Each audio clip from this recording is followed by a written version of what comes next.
into the front yard, and she was, we had roses in the front yard and rock borders, and she was teetering on those things. I said, I think, well, we're gonna have to protect that base, so we moved it all back doors here.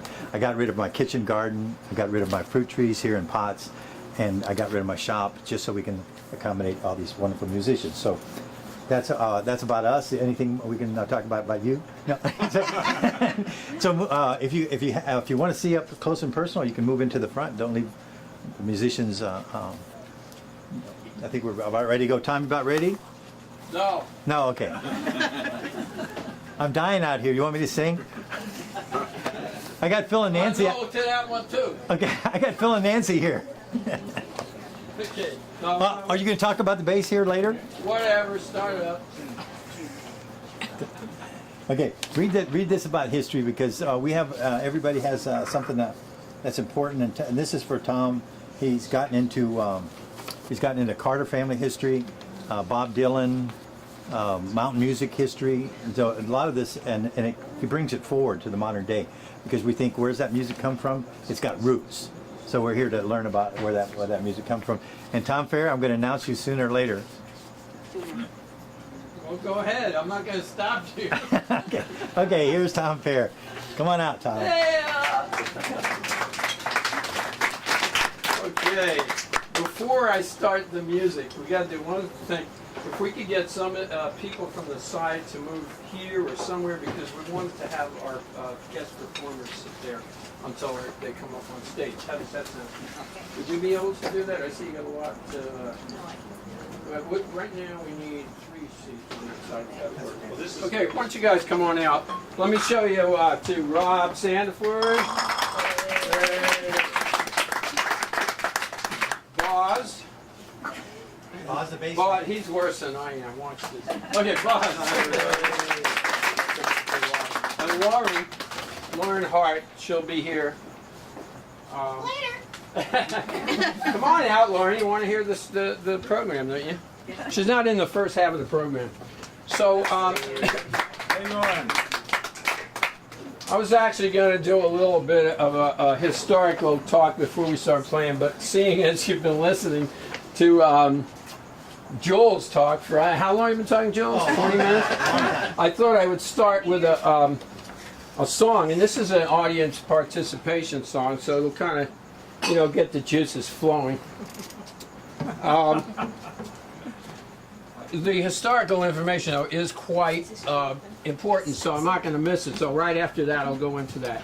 But let's do a little bit of singing and clapping our hands here, okay? This first song is a song that many people haven't heard. I found it in a music book. I'm a music teacher. And when I was researching things for my music appreciation class, I found this song called Razor Ruckus, which is more commonly would be called Razor Ruckus. And it's a call and response. So I'm going to call and you're going to respond. Does that sound like you can do that? Of course, you don't know what I'm going to ask you to do. Okay, so I'm going to say a line like, my old master said to me, and your line is, raise a ruckus tonight. So here's the key.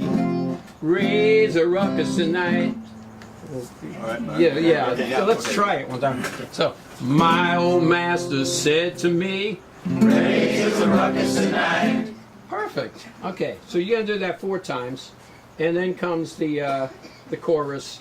And you clap your hands along on that one, okay? But just to let you know how the chorus goes, it's something like this. Come along, little children, come along, while the moon is shining bright. Shining bright. Get on board down the river flow. We're gonna raise a ruckus tonight. Okay? So this was a minstrel song, very popular with the minstrels. They popularized it across the northern part of the United States, which is really interesting because it was inspired by the southern part of the United States. So here we go. My old master said to me, Raise a ruckus tonight. when I die, I'm gonna set you free. Raise a ruckus tonight. But he lived so long till his head got bald. Raise a ruckus tonight. Never give a thought to dying at all. Raise a ruckus tonight. Come along, little children, come along. While the moon is shining bright, shining bright. Get on board, down the river flow. We're gonna raise a ruckus tonight. That's right, we're gonna raise a ruckus tonight. Look at my master lying in the leaves. Raise a ruckus tonight. Head full of lights and clothes full of fleas. Raise a ruckus tonight.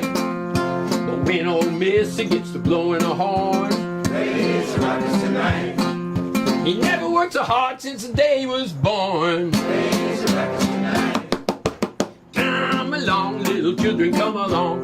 While the moon is shining bright, Shining bright. get on board, down the river flow. We're gonna raise a ruckus tonight. That's right, we're gonna raise a ruckus tonight. And now some people say that a preacher won't steal, Raise a ruckus tonight. but I caught 3 down in my cornfield. Raise a ruckus tonight. One had a rooster, the other had a goat. Raise a ruckus tonight. Bird wasn't wearing my Sunday coat. Raise a ruckus tonight. Come along, little children, come along. While the moon is shining bright, Shining bright. get on board, down the river flow. We're gonna raise Raise a ruckus tonight. That's right, we're gonna Raise a ruckus tonight. Ooh, yeah. Went to the river to be baptized. Raise a ruckus tonight. Stepped on a root and I got capsized. Raise a ruckus tonight. The water was deep, the preacher was weak. Raise a ruckus tonight. This sinner went to heaven from the bottom of the creek. Raise a ruckus tonight. Come along, little children, come along. While the moon is shining bright, Shining bright. get on board, down the river flow. We're gonna raise Raise a ruckus tonight. That's right, we're gonna raise a ruckus tonight. One more thing I gotta tell you now, all right? If you wanna get to heaven, I'll tell you what to do. Raise a ruckus tonight. You gotta stick your feet in a mutton stew. Raise a ruckus tonight. When the devil try to grab you with his red hot hand, Raise a ruckus tonight. you lose right into the promised land. Raise a ruckus tonight. Woo! Come along, little children, come along. While the moon is shining bright, Shining bright. get on board, down the river flow. We're gonna raise a ruckus tonight. We're gonna raise a ruckus tonight. Come along, little children, come along. While the moon is shining bright, Shining bright. get on board, down the river flow. We're gonna raise a ruckus tonight. That's right, we're gonna raise a ruckus tonight. All right, we're gonna raise a ruckus tonight.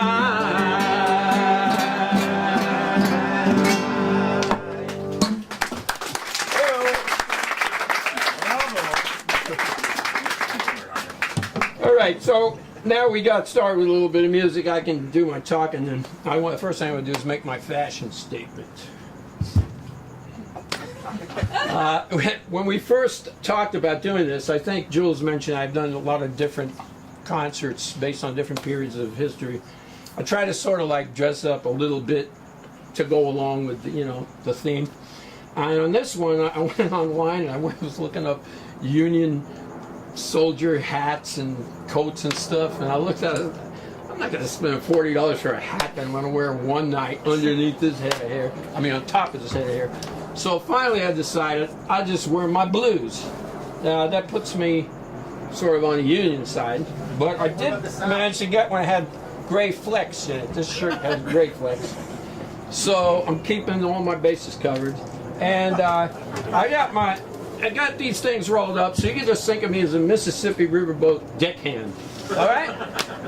And as a deckhand on a Mississippi River, I've really been listening to a lot of the people and getting a hold of all the information that's coming through the country. So I want to set this thing up for you because we're going to do music from a particular era. I'm not a big student of the Civil War. I study music and I study American history, but it's not like a big thing for me.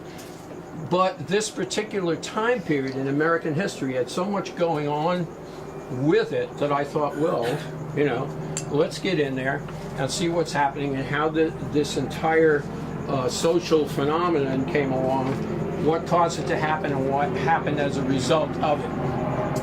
So a little bit about the era that we're talking about is 1845 to 1865 in the United States. And transportation at that time, horse and wagon travel, there were riverboats, flatboats, the Mississippi steamboats, the big paddle wheelers, and canals were being built, like the Erie Canal up in New York State. But they were all gradually being replaced by railroads at the mid-century. So we're talking about a time when a lot of these things were just going out, and this new sense of connectedness in the United States was coming in. There were 33 states, and most of them were east of the Mississippi River.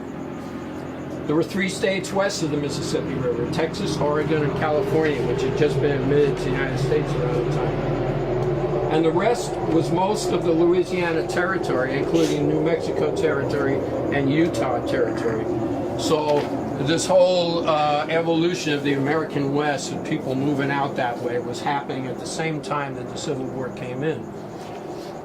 And most of the war happened in the eastern states. As a matter of fact, it only happened, if I remember this correctly, in about 4 or 5 states. Which is amazing when you stop to think that, like, something like, what was it, 600,000 people died in that war in this small area, you know. Anyway, the thing that I noted and looking this over is one of the things that pulled the nation apart was the North was moving towards greater and greater industrialization. You know, these cities were growing up. And the South had an economy that was based on agriculture. And they wanted to keep that. They were holding on to the past. They didn't want to move into the future. And so they had their slave economy, and they wanted to keep it. They didn't want to let go of it. As a matter of fact, in 1860, the Confederacy, if it had remained as they wanted to be their own country, if it had remained as a country, it would have been the world's 4th richest nation. They had an agrarian economy formed, mostly cotton, tobacco, and sugar cane. Okay, so that tells you a little bit of something about why these two forces came together in conflict. So let me paint a picture of everything that was happening around that time by giving you some of the inventions some things that were invented during these years. In 1845, the modern baseball game rules were initiated by Alexander Cartwright, and the first modern game of baseball was played in 1846 in New York, the New York Knickerbockers versus the New York 9. 1847 brought us the ring-shaped donut. Ladies? I forgot to mention that when we were talking about snacks tonight. Okay, 1849, the jackhammer. 1850, the dishwasher. It was unsuccessful. We didn't get a successful dishwasher until 1886, but you know that someone was thinking about it before the war. 1853, the burglar alarm, potato chips, the spring clothespin. 1856, egg beater, condensed milk. 1857, mass-produced rolled toilet paper and pink lemonade. In one hand, out the other. All right, so in 1856, another thing here for the urban homestead to look in on, the mason jar was created in 1858. The pencil eraser and the ironing board. Now we're getting to the war years. Now, some of these you won't be surprised that they were invented during the war years, and I'm sure you'll know which ones I'm talking about when I say it. The vacuum cleaner was invented in 1860, as well as the repeating rifle, also called the Henry rifle or the Winchester. Surprise, right? 1861, the jelly bean, the postcard, the Gatling gun, another surprise. It was the first machine gun. 1863, first packaged breakfast cereal, 4-wheeled roller skates, double-barreled cannon, and it was built for the Confederacy, but the double-barreled cannon never saw battle. And now, this is what they call a harbinger of things to come. You know, the cowboy hat was invented in 1865 by John Batterson Stetson. All right. You're interested in all this stuff? Is this finding it interesting? yes. Okay. So we're getting a picture of what's happening. And most of this was happening in the north, with the exception of that double-barrel cannon thing. It's happening in the north. Another thing that was happening around this time was something called parlor songs, which I'm going to get into in a minute. I have a few more items here. Matthew Brady. Now, I think Matthew Brady is pretty well known at this point because he was the one that took the photos of all of the rows of bodies of dead soldiers during the Civil War. But he also photographed Abraham Lincoln on many occasions before the war. Also, Generals Grant, Lee, and George Armstrong Custer.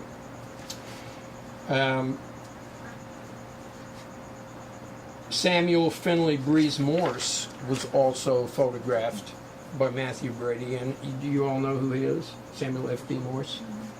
This is why I'm a Morse teacher. code. Yeah, we're losing a lot of this stuff. You know, like Lauren said, we used to learn these things in school. And I have to say, since I've taught in something like 19 different small to medium-sized private schools, history and just all kinds of education is just like different than it was. We don't hear the same. We don't get, the kids of today don't get the same information unless they come to a special event like this. So if you have any people in your family that are parents, bring them over to the Urban Homestead. There's lots we learned here. So let's see what else. Okay, the literature of the 1850s.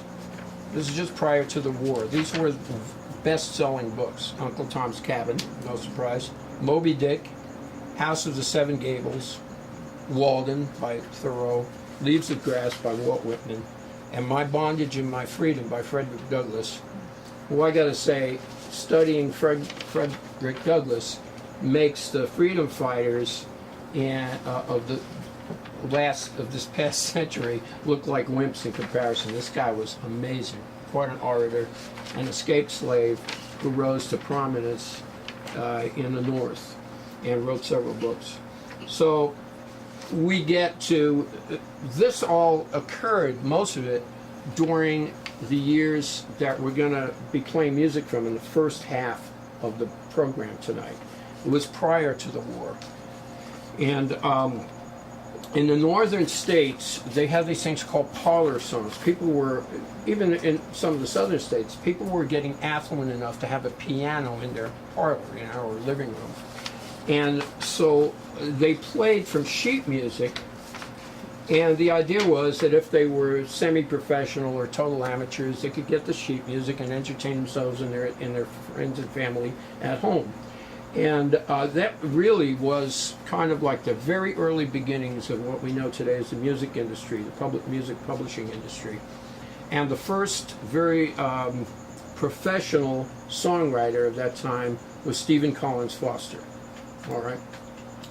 I once did, just to let you know how far we've gotten away from like complete education, I once did a survey in a room full of about, it was between 20, maybe 22, 24 songwriters. It was a songwriters event. And I asked them to raise their hands to show me who knew who Stephen Collins Foster is. He was called the father of American songwriting. And out of all these contemporary songwriters, 2 people raised their hands. Okay? So, to my way of thinking, that just tells me I'm probably in the right business because I love to import information, especially on music and American history. Those were my 2 favorite subjects. Okay, so that's all I have to say for the time. It's enough for now.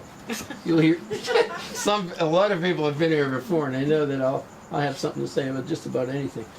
But I'm going to bring up Rob now and get formally get the show started. We're going to start with a song by Stephen Collins Foster that was based on an actual person in his life. The fellow was a butler or house, whatever you call him. What's the word I'm looking for? Servant. No, well, yeah, he was a servant. But yeah, you could say servant. But he worked at the home of the woman that later was to become Stephen Foster's wife when he would go over there to, you know, take her out. This fellow was there, and he was just such a great, gentle soul that, and Stephen Foster told him, he said, I'm going to put you in the song, you know. And unfortunately, he didn't get to put him in the song until the guy was gone. But we did get one of Stephen Foster's most memorable, wonderful ballads out, and it's called Old Black Joe. You see it?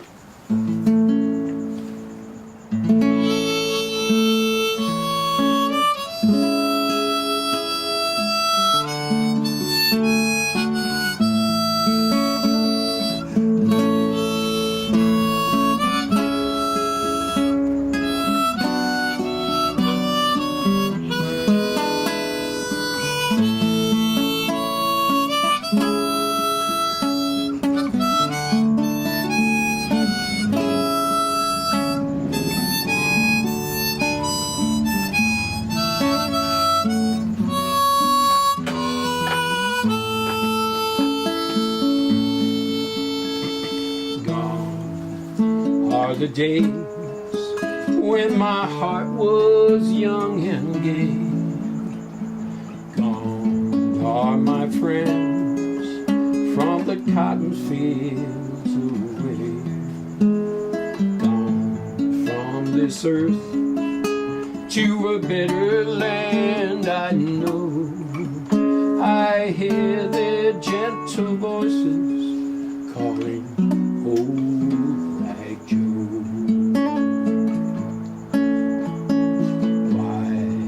I weep when my heart should feel no pain? Why do I sigh that my friends come not again? Grieving for thorns departed long ago, I hear their gentle voices calling, oh, I'm coming, for my head is bended low. I hear their gentle voices calling, oh, Black Joe.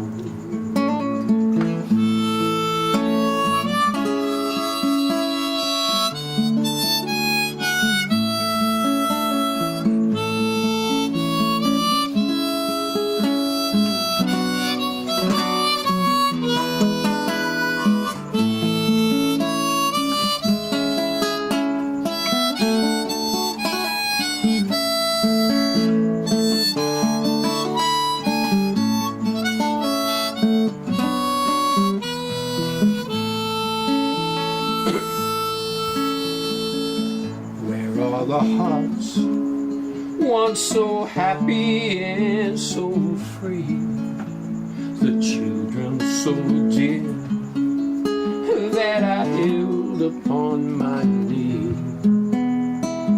Gone from this earth to a better land I know, I hear their gentle voices calling, oh,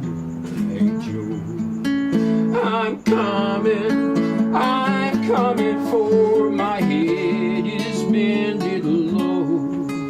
I hear their gentle voices calling, oh, Black Joe.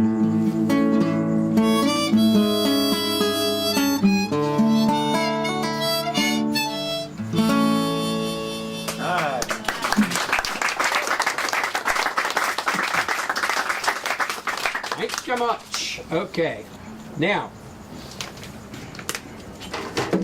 Stephen Foster made a great deal of his reputation by writing for the minstrel shows.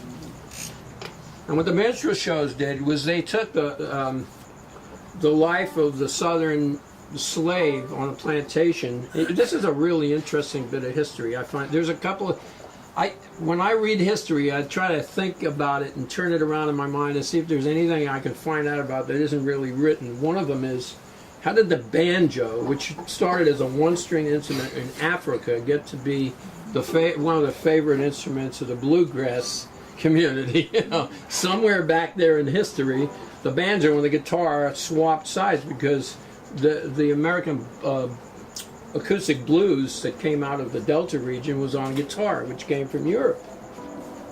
So, you know, you go figure. Another thing that I find interesting is this music, which came out of the South, was more popular in the North. Well, most of it, you know, some of it was popular in the South, but it became the entertainment for the North. And it started, as I mentioned in my essay there, as a very crude entertainment, a kind of a mockery, and turned around to become our national treasure. So the minstrels use various instruments, but they use the banjo quite a bit.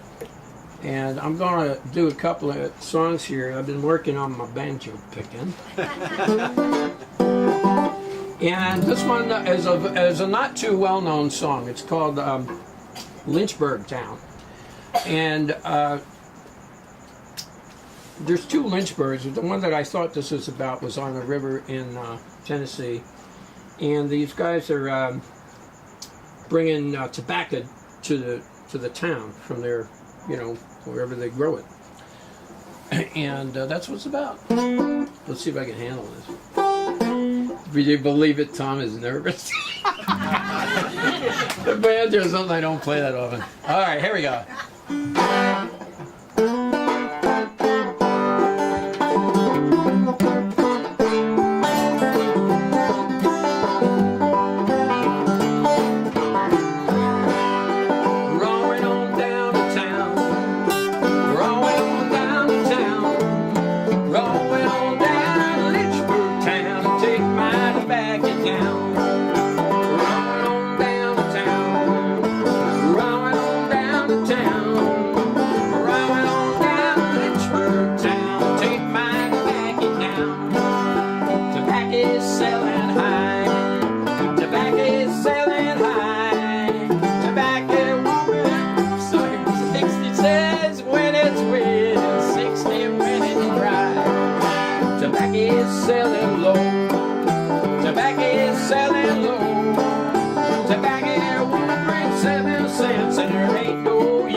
Of ash cake, little piece of fat. Some folks got to grumble if it gets as much as that. I love my mashed potatoes, I bake them in the sand. I love my bacon and cornbread, I fries them in the pan. Rolling on down the town, rolling on down the town, rolling on down to Lynchburg town.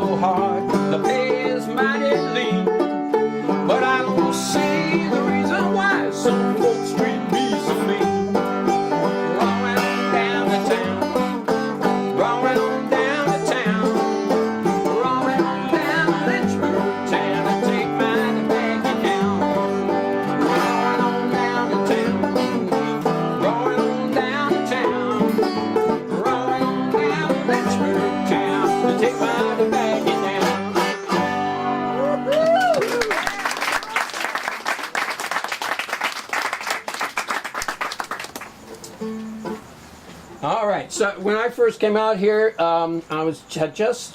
was 28 years ago, and I come from New York, where I just taught myself how to read and write music notation through books, and I was so proud of that. When I started teaching, I thought, now I can read this stuff, I can teach it too, and I went and got a whole lot of old books that I found them at library book sales. They've been thrown out of school. They're, not used anymore. And I found all these great old tunes. Now this song here is today probably more well known, because it's a folk song, it's gone through several evolutions. It's probably more well known as the old gray mare, she ain't what she used to be. But the version I found actually predated, well, didn't predate all of them, it was pretty early. I found some more recent versions that go to before the Civil War, but I actually think this one was adapted during the Civil War, because it kind of tells to me, when I saw the lyrics and read them, of a plantation where the men have gone to war, the women might have gone too, and the southern plantation is just falling apart. Ain't nobody there but this horse running through the wilderness. And this version is called Old Gray Horse Come Tearing Through the Wilderness. It was actually based on a Afro-American gospel type song, okay? Which started as somebody came from Jerusalem. I'm not sure who it was, but here we go. So this is the Old Gray Horse Come Tearing Through the Wilderness.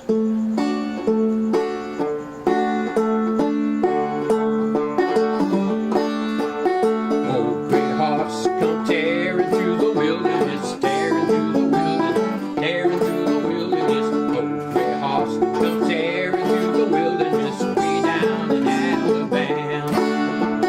Nice big horse, but nobody riding on it, nobody riding on it, nobody riding on it. Nice big horse, nobody riding on it, way down in Alabama, way down in Alabama, way down in Alabama.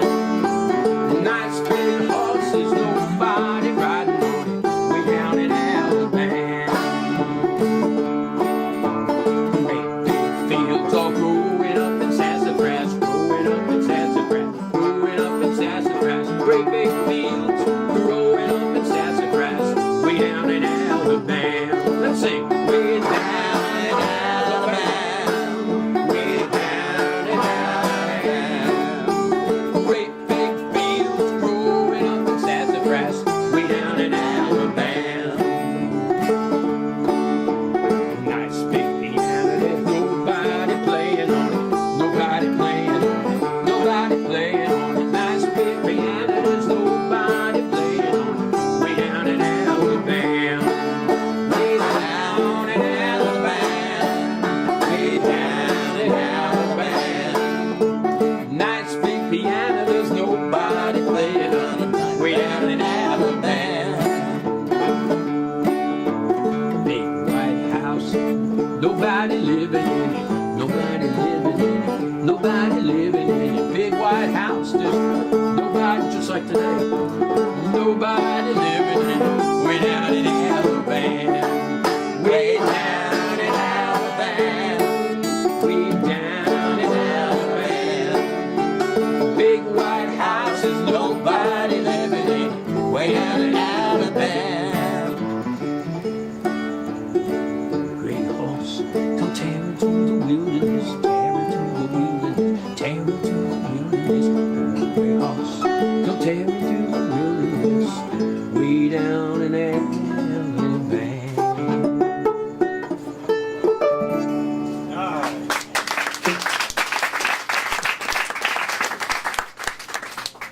All right, now here's one everybody knows.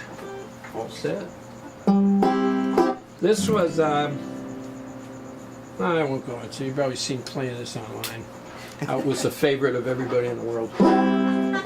It was written by a man who formed one of the original minstrel groups, and his name was Daniel Decatur. Daniel Decatur Emmett. Dan Emmett.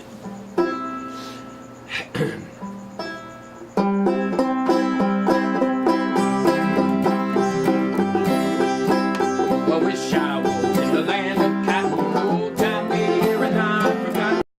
Look away, Dixieland, in Dixieland, where I was born, and early on, frosty morning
I'm doing this under protest, you know, right? This was Rob's idea. He's right. I wasn't originally going to do this on the banjo, but just 2 chords, so what the heck. Okay. Here we go. Another minstrel favorite. We were basically in the era of American history where the minstrels were the most popular form of music at the time, and they brought new songs around by their traveling. They were traveling troupe, you know. So this is one of their hits. Who wrote it? I don't know. It was probably another Dan Emmett song. Dan Emmett. Attributed. Dan Emmett. Damn it! Dan Emmett. Okay. Oh, I went down south to see my gal sing Polly Wolly Doodle all the day. My Sal, she am a spunky gal, sing Polly Wolly Doodle all the day. But there's another verse, Polly Wolly Doodle all the day. Yeah, wait, let's start that verse again. Well, I'm gonna stop playing. My Sal, she am a maiden fair, sing Polly Wolly Doodle all the day. With curly eyes and laughing hair, sing Polly Wolly Doodle all the day. Fairly well, fairly well, fairly well, fairly well, fairly well, my fairy fay. For I'm going to Louisiana for to see my Susiana sing Polly Wolly Doodle all the day. That's the part he loves the most. I do too. You know what happens? Oh yeah, grasshopper sitting on a railroad track, sing Polly Wolly Doodle all the day. Picking his teeth with a carved attack, sing Polly Wolly Doodle all the day. And there's another verse and I don't know it. It's Polly Wolly Doodle all the day. I thought I heard a chicken sneeze, sing Polly Wolly Doodle all the day. Fairly well, fairly well, fairly well, my fairy fay. For I'm going to Louisiana for to see my Susiana sing Polly Wolly Doodle all the day. Fairly well, fairly well, fairly well, my fairy fay. For I'm going to Louisiana for to see my Susiana sing Polly Wolly Doodle all the day.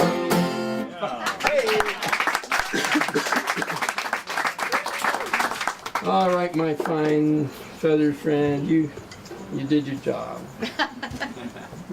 And hopefully, I can say I did the same. So, now. You're doing good, John. Now I know you're not wondering what that's all about. What's all that about? Well, if you've been following our promotions, you know that. Well, I'm going to let Boz tell the whole story. Let me introduce Boz. We played for 2.5 years in a dance band. And The fact is that without Tom calling me up asking me if I played the bass and a really good lie saying I did, I would never have been playing bass, and I've been playing for about 11 years. We've toured all over the western United States playing, and that was our top 40 days. This is a bass that we think is between 150 and 200 years old.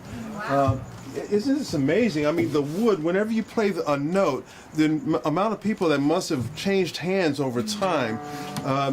The most famous bass player that had this lived to be 100 years old. And his name is William Johnson.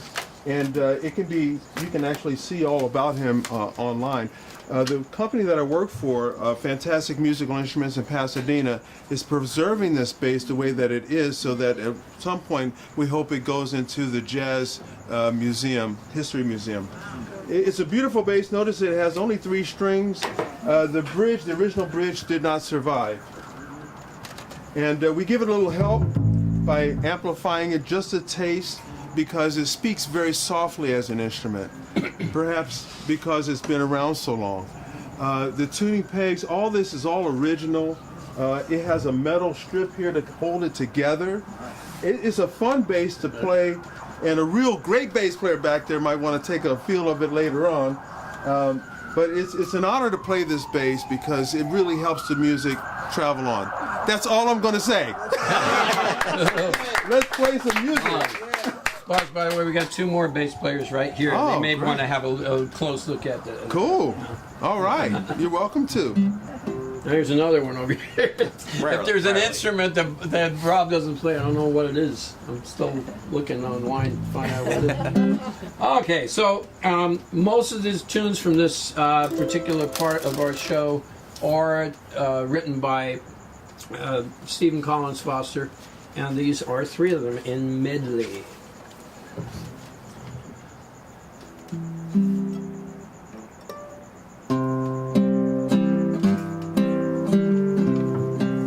Am I doing this right? No, it's not a waltz. It's more like this. Way down upon the Swanee River, far, far away.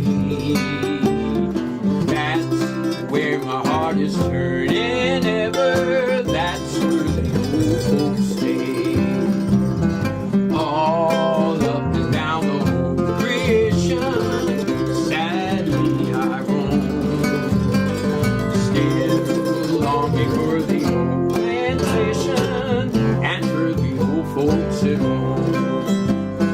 All the world is sad and dreary everywhere I roam. Oh, brother, how my heart grows weary, far from the old folks at home.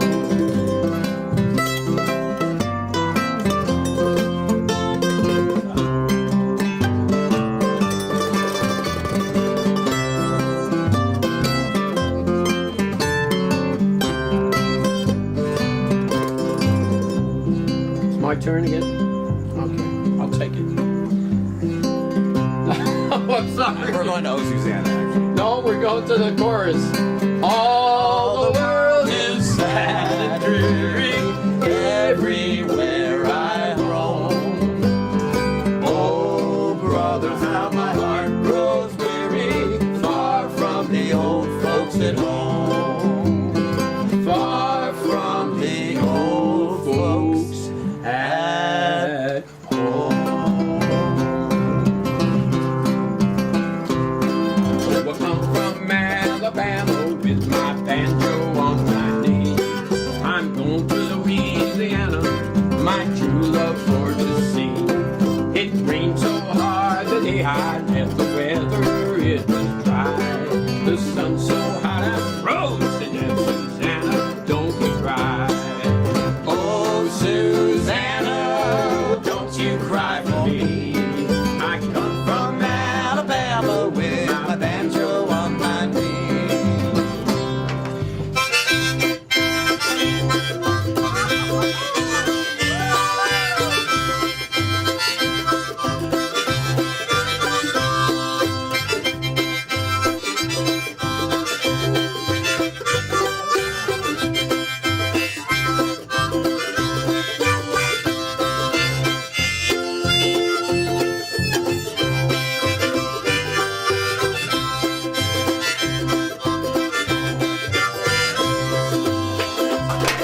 I had a dream the other night when everything was still.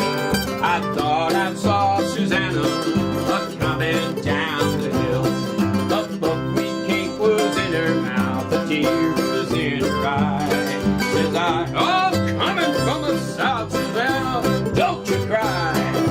Oh, Susanna, oh, don't you cry for me. I come from Alabama with my banjo on my knee. One more time, please. Oh, Susanna, oh, don't you cry for me. I come from Alabama with my banjo on my knee. Camptown ladies sing this song, doo-dah, doo-dah. Camptown racetrack 9 lines long, oh, doo-dah day. I came down with my hat caved in, doo-dah, doo-dah. I went home with a pocket full of tin, oh, doo-dah day. Gonna run all night, gonna run all day. Bet my money on a bobtail nag, somebody bet on the bay. Old blind horse in a big mud hole, doo-dah, doo-dah. Can't touch bottom with a 10-foot pole, oh, doo-dah day. Running along like a railway car, doo-dah, doo-dah. Running a race with a shooting star, oh, doo-dah day. Gonna run all night, gonna run all day. Bet my money on the bobtail nag, somebody bet on the one more. Gonna run all night, gonna run all day. Bet my money on the bobtail nag, somebody get on the bay.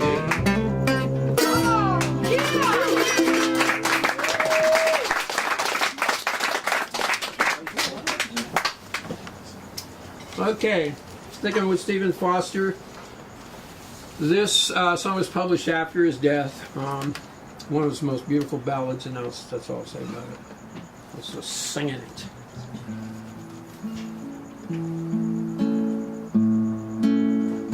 This is the 3/4 song. Beautiful dreamer, wake unto me. Starlight and dewdrops are waiting for thee. Sounds of the rude world heard in the day, lulled by the moonlight, have all passed away. Beautiful dreamer, queen of my song, listen while I woo thee with soft melody. Gone are the cares of life's busy throng. Beautiful dreamer, awake unto me. Gonna take one?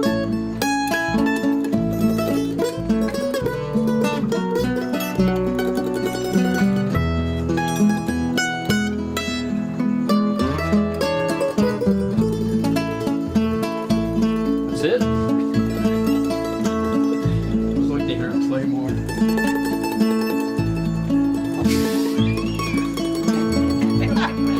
Okay, I'll do the second verse.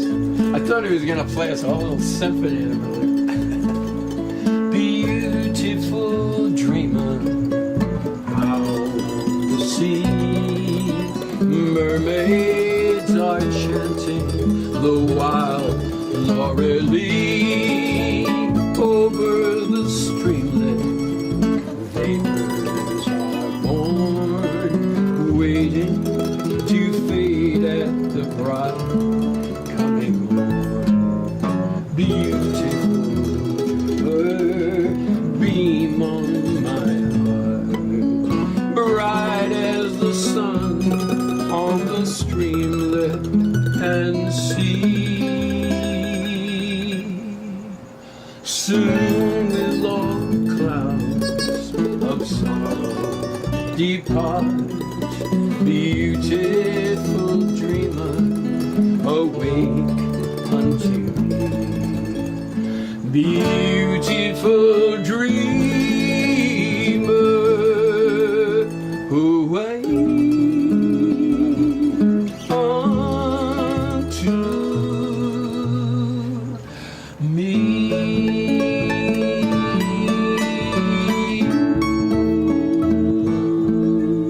Beautiful.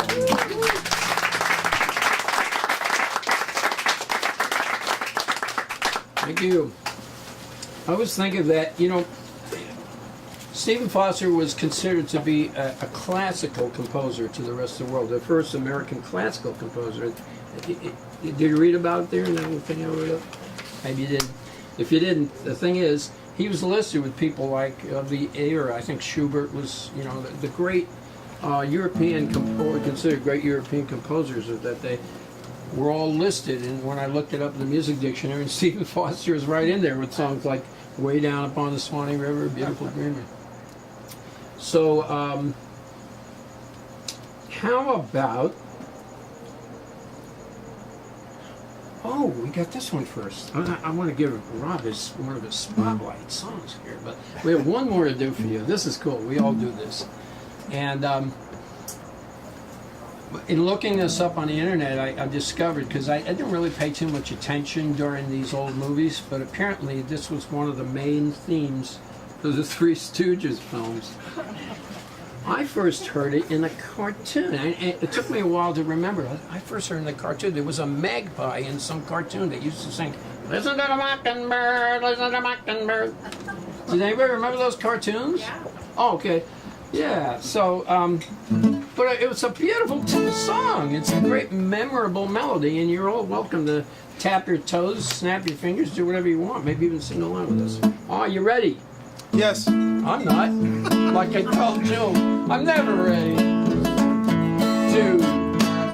I'm dreaming now of Hallie, sweet Hallie, sweet Hallie. I'm dreaming now of Hallie, for the thought of her is one that never dies. She's sleeping in the valley, the valley, in the valley. She's sleeping in the valley, and the mockingbird is singing where she lies. Listen to the mockingbird, listen to the mockingbird, listen to the mockingbird still singing over her grave. Listen to the mockingbird, listen to the mockingbird, still singing where the weeping willows wave. How well I yet remember,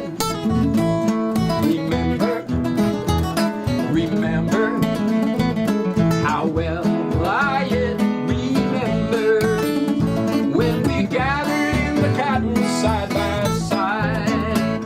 'Twas in the mild September, September. 'Twas in the mild September, and the mockingbird was singing far and wide. Listen to the mockingbird, listen to the mockingbird, the mockingbird still singing over her grave. Listen to the mockingbird, listen to the mockingbird, still singing where the weeping willows wave. Take it, Rob.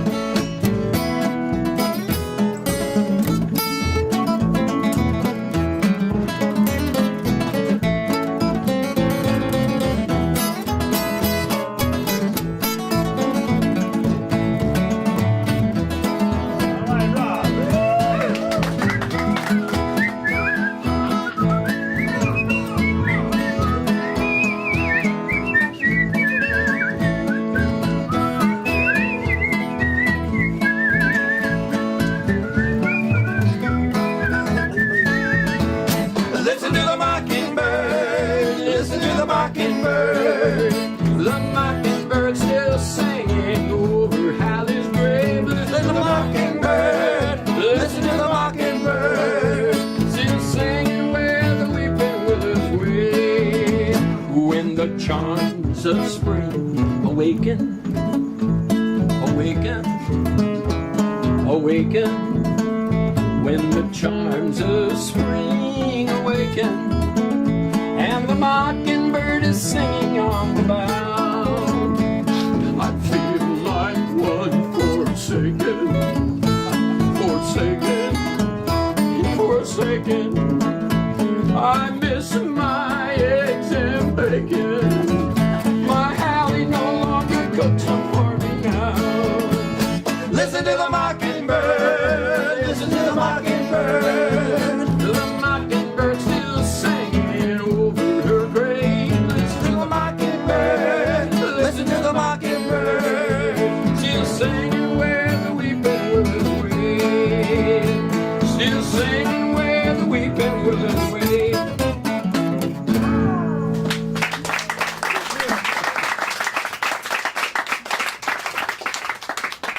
Now, that was a big one on a hit parade back there just before the war. Real big. Sentiment, you know. But we kind of jazzed up a little and had a little fun with it. So now we get to, we're going to do Rob's Spotlight performance on a Stephen Foster tune. 2, 3. Let's see.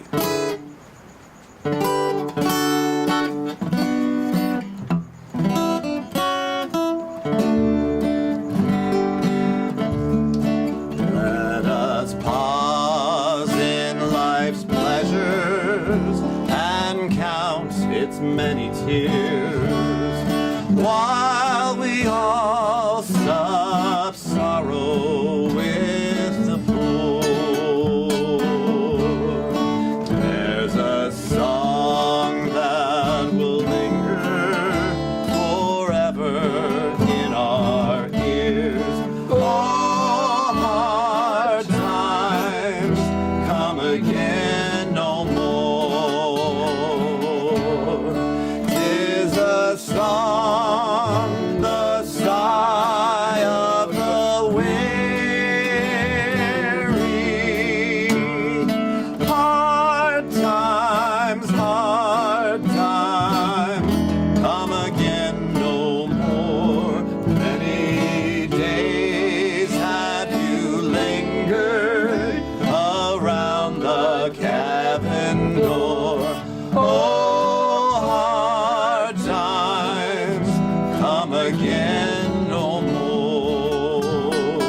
sighing all the day. Oh, hard times come again no more. 'Tis the song, the sigh of the weary. Hard times come again no more. Many days have you lingered around my cabin door. Oh, hard times come again no more. While we seek mirth and beauty and music bright and gay, there are frail forms fainting at the door. Though their voices are silent, their pleading looks will say, oh, hard times come again no more. 'Tis the song, the sigh of the weary. Hard times come again no more. Many days have you lingered around my cabin door. Oh, hard times come again no more. Oh, hard times come again no more.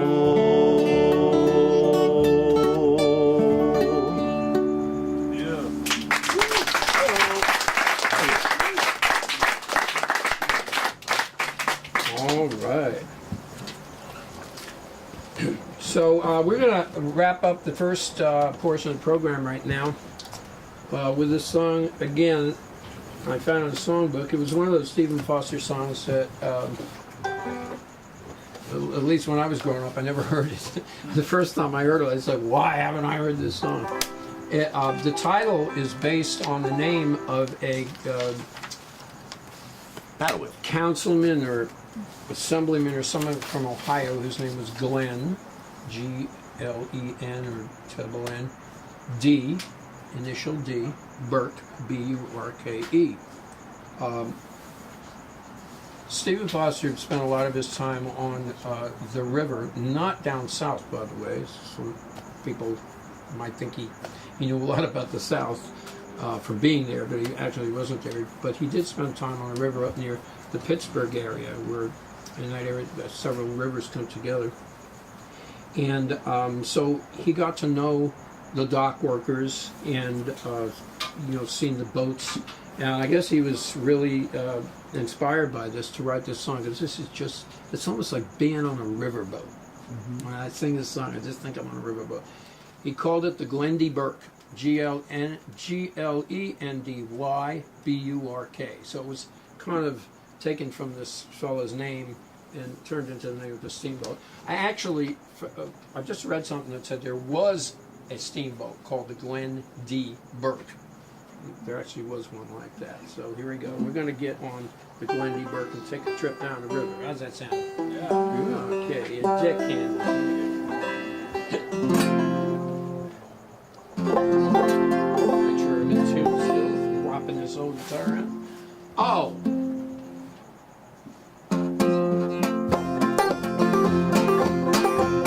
Oh, the Glendy Burke is a mighty fast boat with a mighty fast captain too. He sits up there on a hurricane roof and keeps an eye on the crew.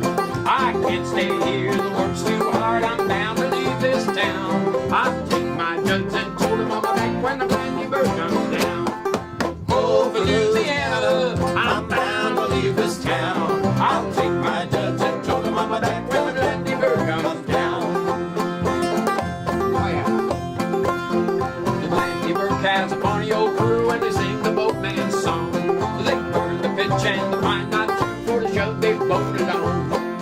Smoke goes up and the engine roars, the wheels turn round and round. So fare thee well, I'll take a little ride when the Glendy bird comes down.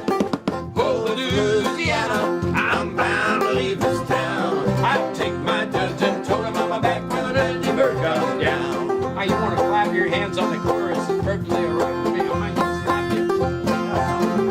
Maybe sing along. Okay. I'll work all day in the wind and storm. I'll work all night in the rain, till I find myself on the levee dock in New Orleans again. They make me mow in the hayfield here and knock my head with a flail. I'll go where the work, where the sugar and the cane, and roll the cottontail.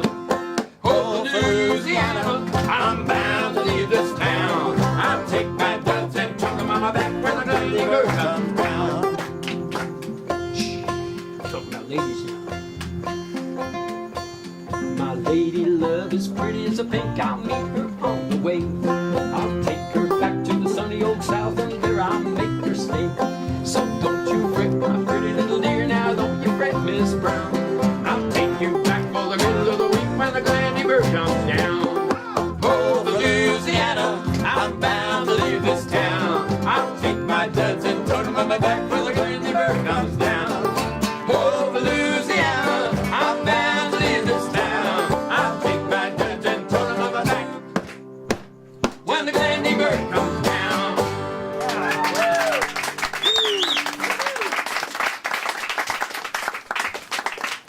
Thank you. So make sure you get plenty of water, because after the intermission, we're going to war, folks. We're going to war.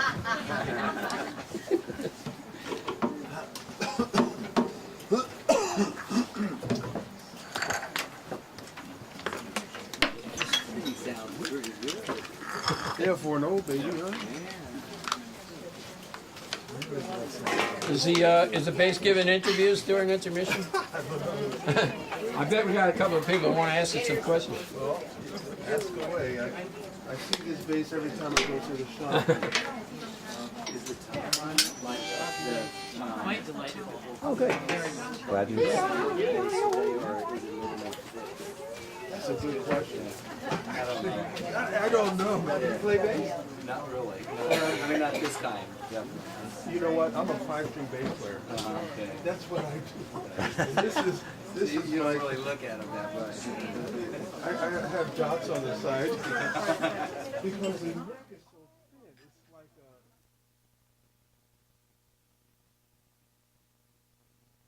I have an electric upright that I'm learning. Yeah. But when the gig is just 145, right? It's easy, but it's like it's great to be able to play something like this. There's no bass that shapes this way anymore. They don't shape it. The shoulders are a little more broad and it comes out. But it's fun to play. I wish we had seen what the original bridge looked like. Yeah, that would be yeah. But it was originally tuned with G at the type too.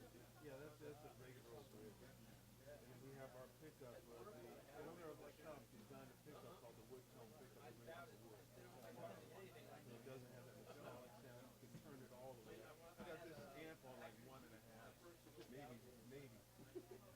Coming out pretty good where I'm sitting. It's fun to play. And there's less to worry about. But I had to restring it. E-A-D. Thank you. You take a 5-string and condense it, you don't know where you are. The sides looks like maple. The top, It's different. it looks like fir or something like that. Yeah, it looks different. Which isn't the typical wood that you would use for, a guitar. Back in those days, they probably just did what they could. It's like, what could you do? No labels. No labels. No, there's nothing telling what it is. But there's pictures on William Johnson's Wikipedia of a 3-string bass, and you can look at YouTube. There are 3-string basses from way back when. Yeah, it's funny. They had 5-string basses back at that time and 3-string. Yeah, that was before they learned about the extenders for orchestral music. Yeah. Otherwise, is it a little small compared to other uprights, or are The you? bottom is the same size. This part Shoulders aren't as big. yeah, the shoulders aren't The as big. height-wise, it's kind of. So Exactly. Here, I'm going to give you a card. You can check it out.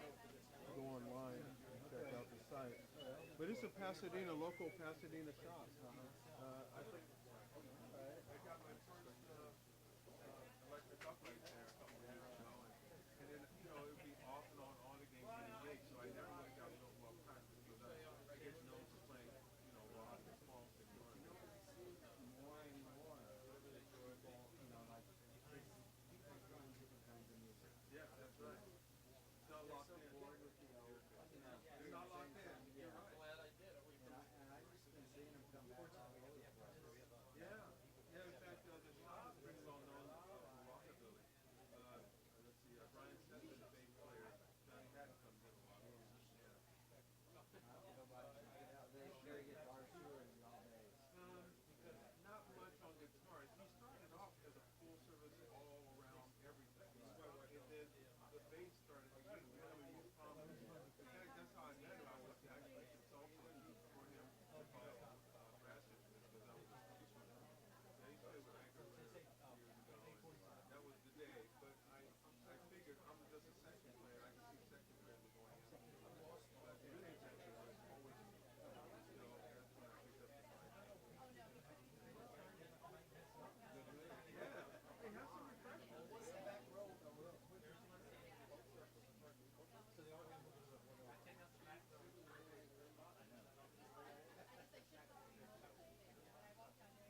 sing together here. Oh, they're gonna sing here, so they're not gonna sing it.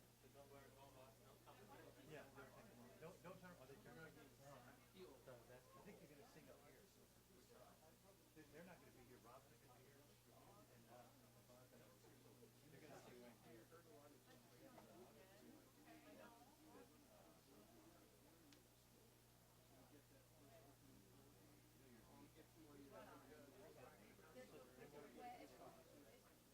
I'm gonna get an old guitar, like maybe a little bit.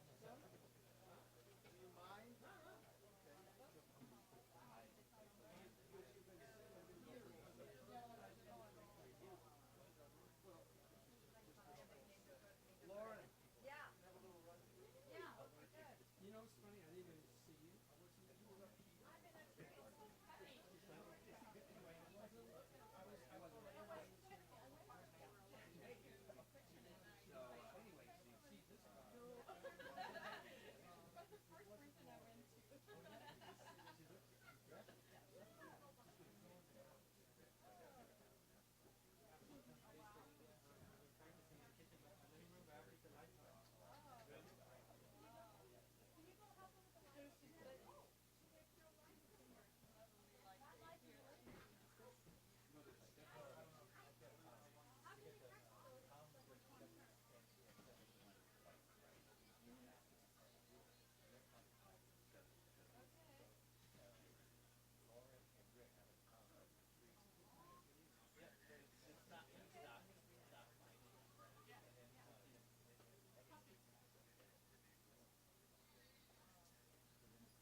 Bob's the bass man. Bob's the bass man. Nice to meet you. Good thing. Good thing. Do that to me, Tom. They heard about it. So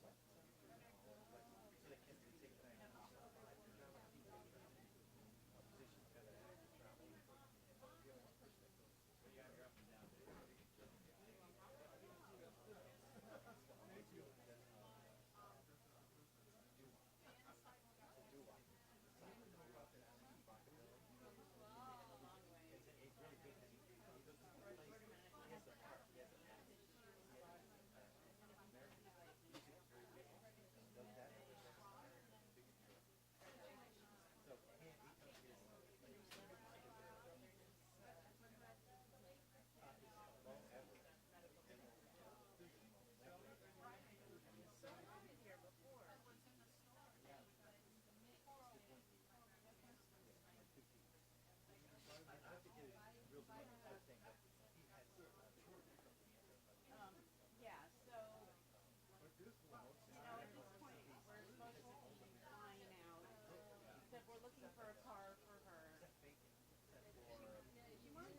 all-wheel drive something. And do you prefer it doesn't come from the Midwest? Because she thinks it will have been through too many revolutions.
Sometimes I wonder,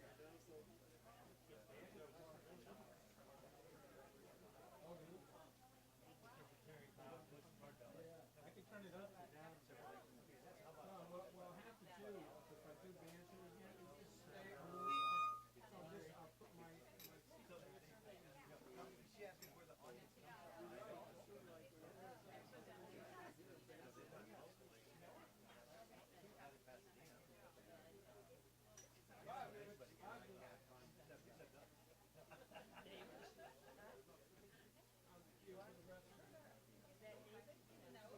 They just look down like.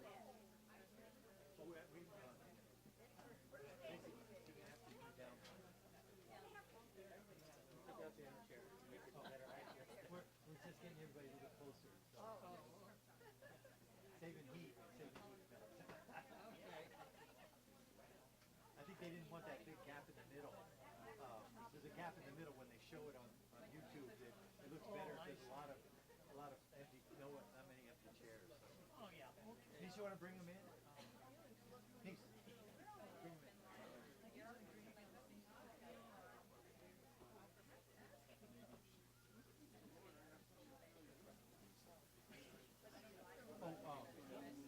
You want to say, that's Rick. I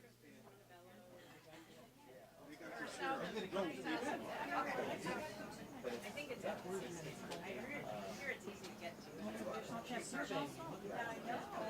Are you going to come through here in the middle, right? To sing the first one? Are you going to stand up on stage first then? I guess, I don't know Okay. what we're doing. So, you're going to be singing right here. Right here. Yes, you are. But I'm just saying. Hey, wait a minute. I hear you all the way up. No, I know. Yes, you do. Yeah. That's a great It's microphone. I'll get, big directional light. Very nice. Not a problem. Okay, DC, we need everybody to come on.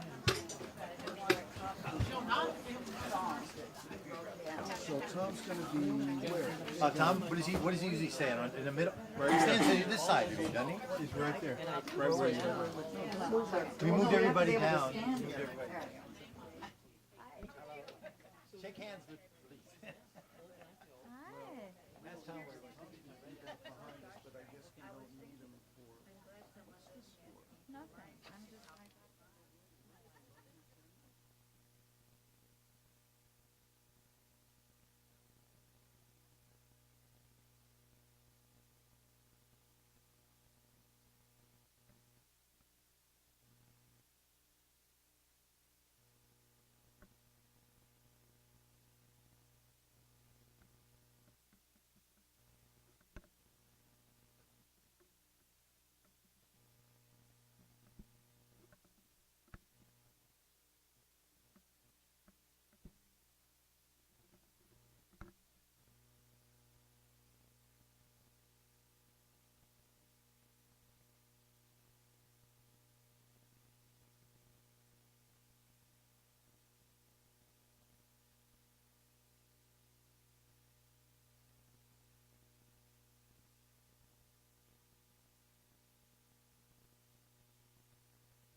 Love me, darling. Here's Love me, darling. Do you have your music ready?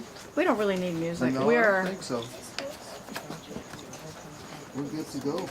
Okay, so where's Tom? I don't know where Tom is. Tom Fell. Hello, Tom. Oh, okay. Well, Hi. You want to join us? What are you guys doing here? Yeah.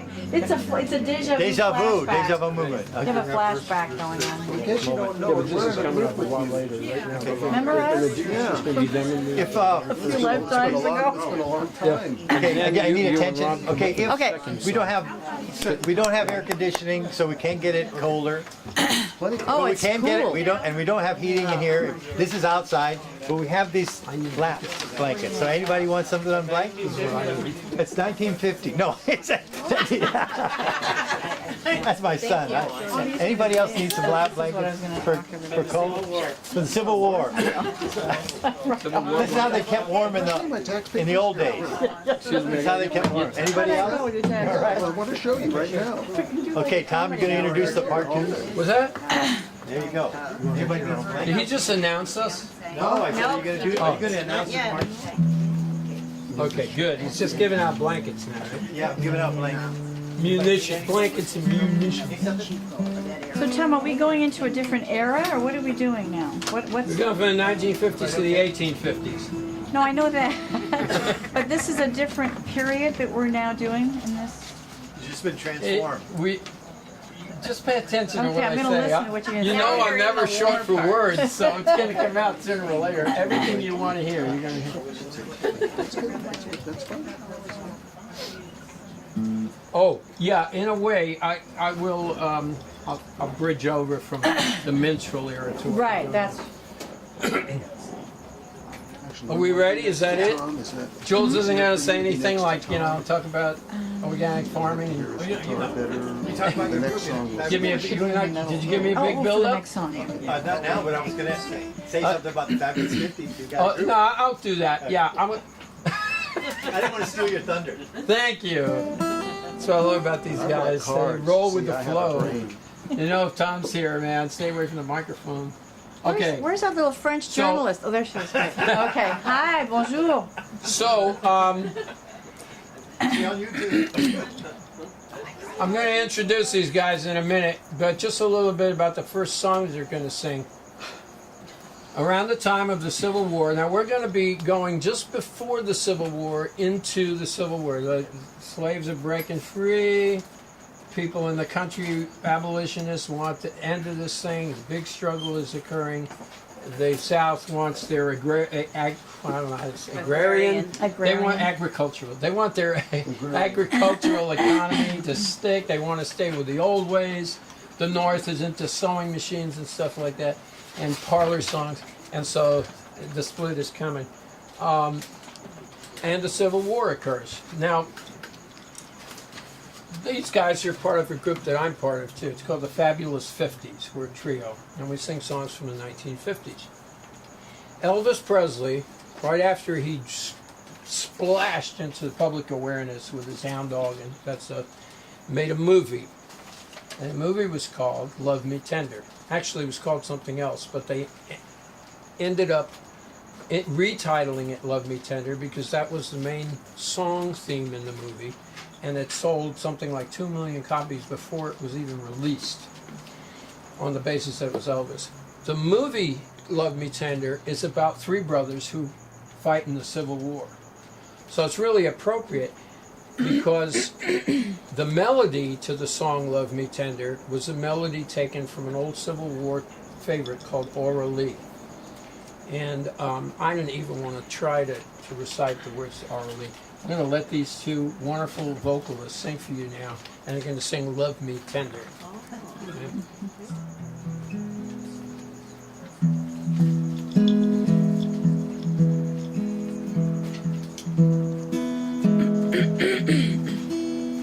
Love me tender, love me sweet, never let me go. You have made my life complete, and I love you so.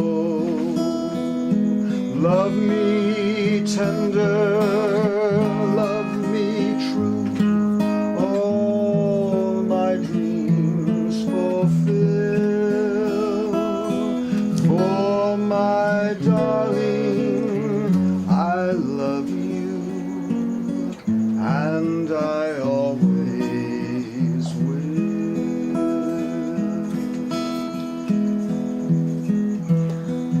Love me tender, love me long, take me to your heart, for it's there that I belong and will never part.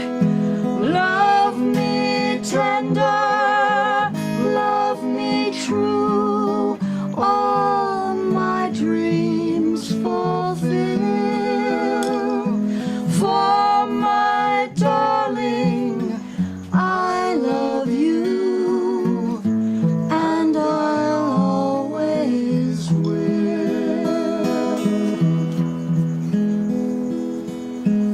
Love me tender, love me dear, tell me you are mine. I'll be yours through all the years, till the end of time. Love me tender, love me true, all my dreams fulfill. For my darling, I love you, and I always will.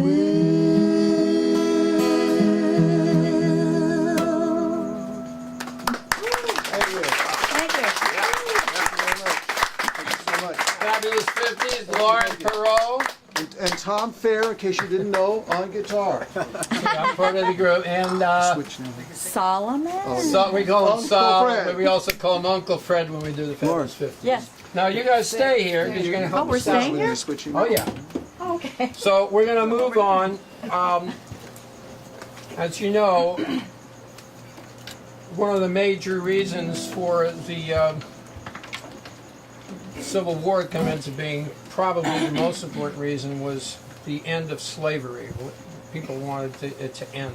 It's a really amazing thing that they had to even think about this, because the country was based on the fact that all men are created equal, and yet they brought these vestiges of the old world with them, and it had to be fought out in order to make the Declaration of Independence and the Constitution be real in fact. Up until that point, you could just call it a dream, you know.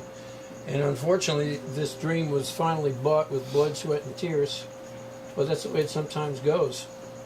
So, just prior to and during the war years, there was basically three ways, I think, that slaves could become free. One was like in that first one, my old master said to me, when I die, I'm going to set you free. Sometimes the slave owners wrote in their will just before they died, when I die, my slave is a free man or woman.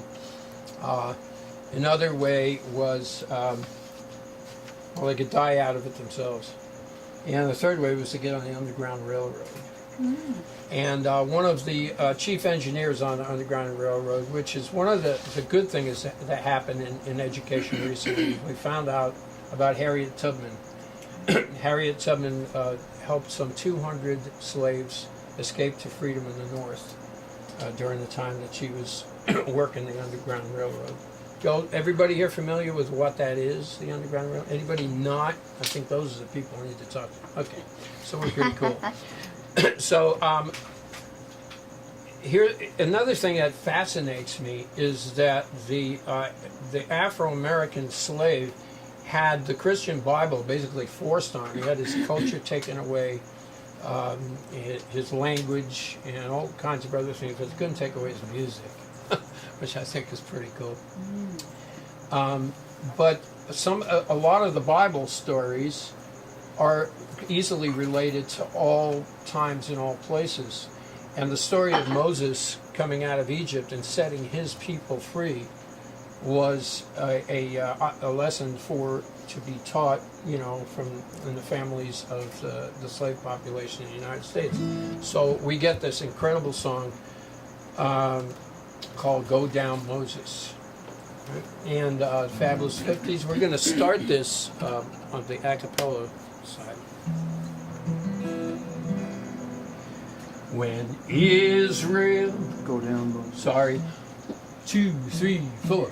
Go down, Moses, way down in Egypt land, till old Pharaoh to let my people go.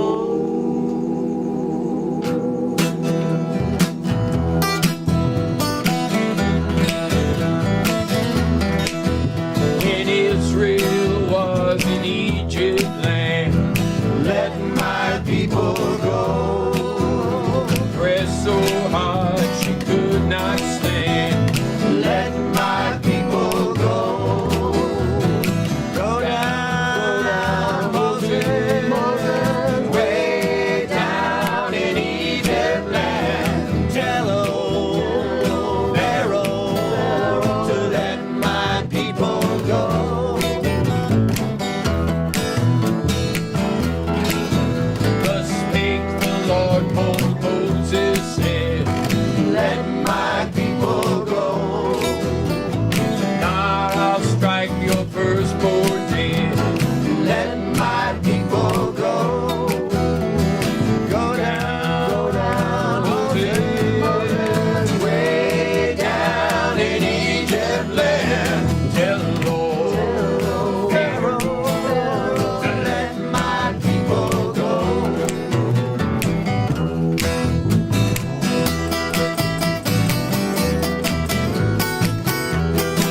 Can you hear him?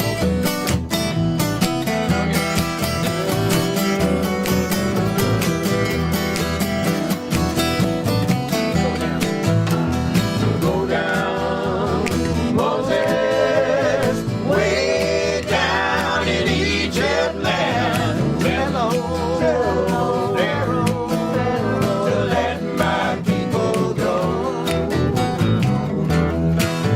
Your foe shall not before you stand.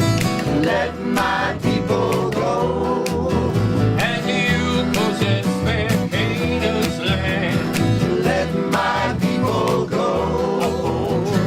Go down, Moses, way down in Egypt land. Tell old Pharaoh to let my people go. John, I want you to go down, Moses, way down in Egypt land. Tell old Pharaoh to let my people go.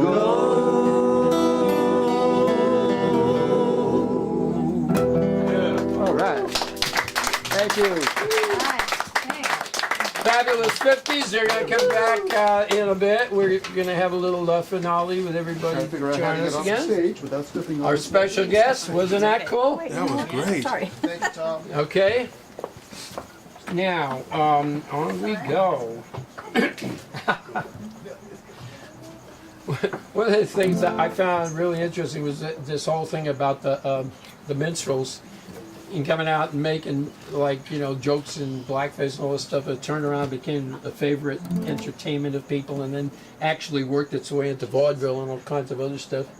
And this is a song that was a minstrel song, and it's kind of like this is another way to get free. Are you ready? You'll pardon me if I joke my way through this song. I just find it pretty hilarious.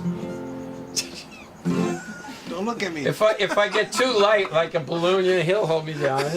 You know, he's been working with me for like 10 years now. He knows. Okay, so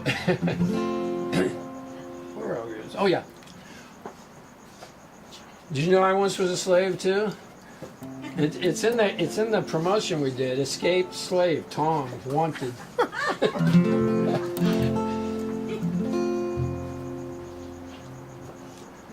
When I was young, I used to wait on Massa and hand him his plate. I'd pass the bottle when he got dry and brush away the blue fly. Jimmy crack corn and I don't care. Jimmy crack corn and I don't care. Jimmy crack corn and I don't care. My master's gone away. When he'd ride in the afternoon, I'd follow him with a hickory broom. The pony being rather shy when bitten by the blue-tailed fly. Jimmy crack corn and I don't care. Jimmy crack corn and I don't care. Jimmy crack corn and I don't care. And my master's gone away. One day he rode around the farm. The flies so numerous that it swarmed. One chance to bite him on the thigh. Ow! The devil take the blue-tailed fly. Jimmy crack corn and I don't care. Jimmy crack corn and I don't care. Jimmy crack corn and I don't care. My master's gone away.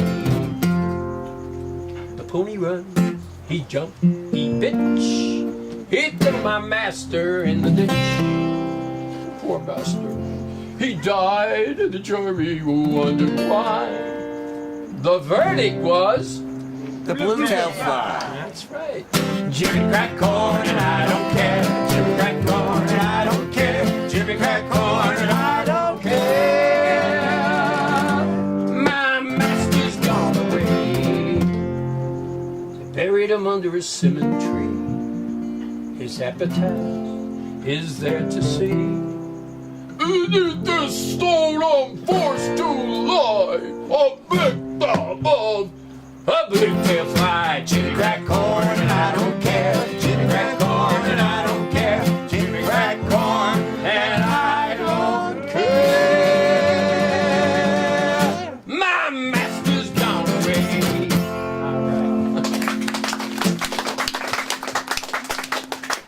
right. I always used to wonder what Jimmy crack corn meant. Until if I remember that the last rehearsal, I finally figured this out.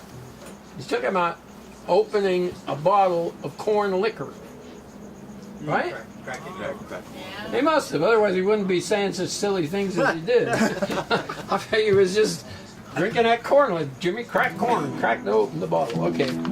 So, what do we do? Ooh. Okay. Moving towards freedom. Again, on the Underground Railroad. What's it? Rob's taking over.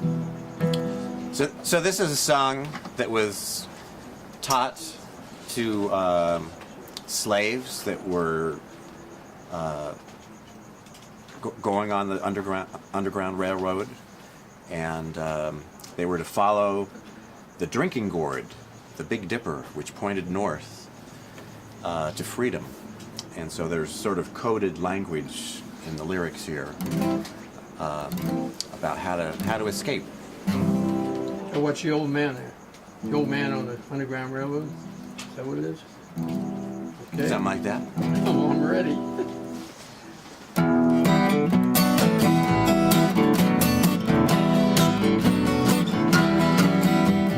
Follow the drinking gourd.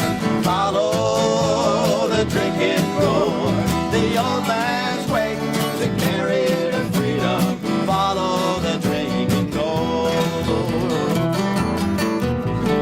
Think I heard the angels say, follow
coming and it won't be long.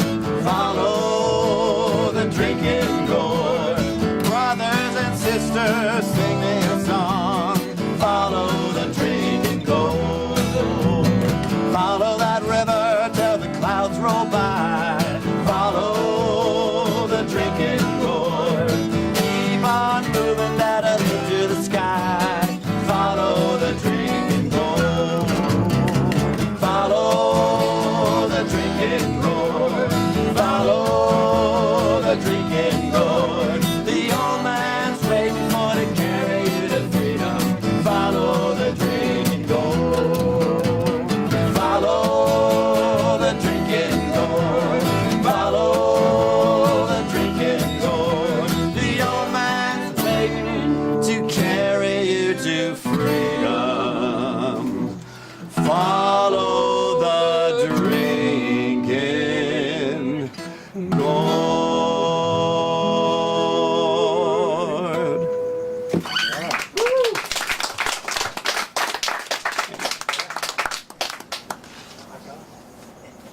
And now, folks, we go to war.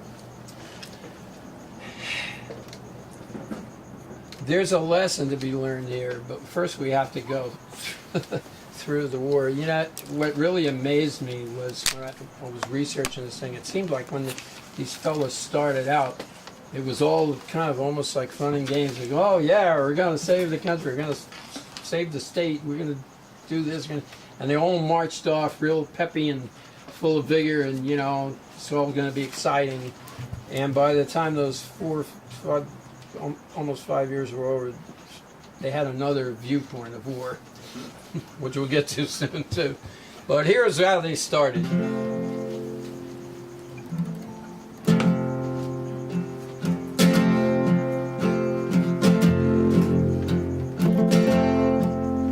We will rally round the flag, boys, rally once again, shouting the cry of freedom. We will gather on the hillside, rally on the plain, shouting the cry of freedom.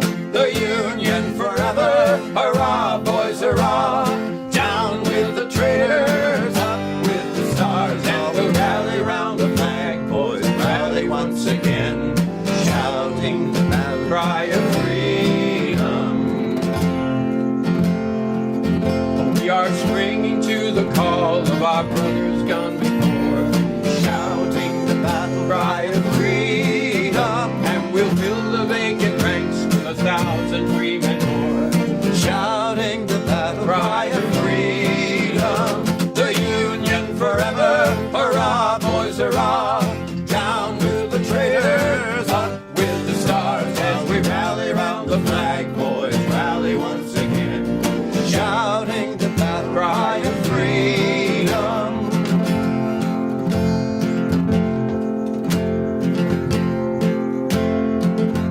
We will welcome to our numbers the loyal, true, and brave, shouting the battle cry of freedom. And though we may be poor, not a man will be a slave, shouting the battle cry of freedom. The Union forever, hurrah, boys, hurrah!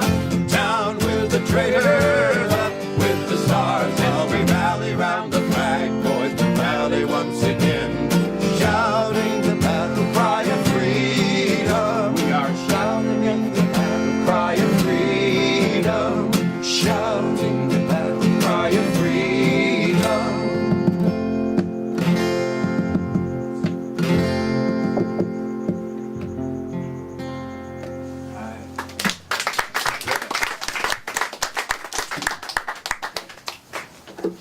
Doesn't make you want to go out and do something, doesn't it? Even if it's not war. Let's plant. Much more productive.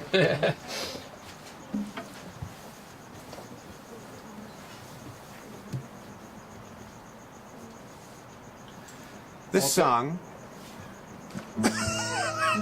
Well, Go ahead. what's the well, I was just laughing because I'm not saying anything. This song is not of the Civil War era. It was written in 1951. But it's a very evocative song of the Civil War era.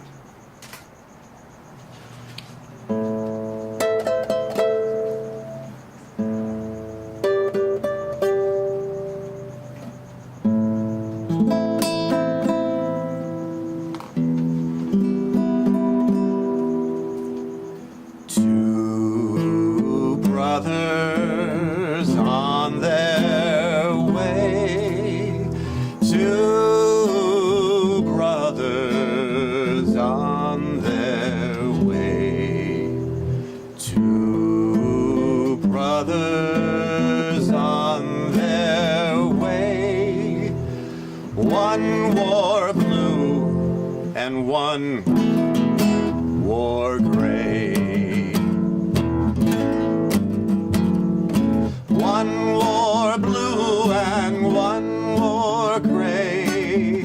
As they marched along their way, a fife and a drum began to play, all on a beautiful morning.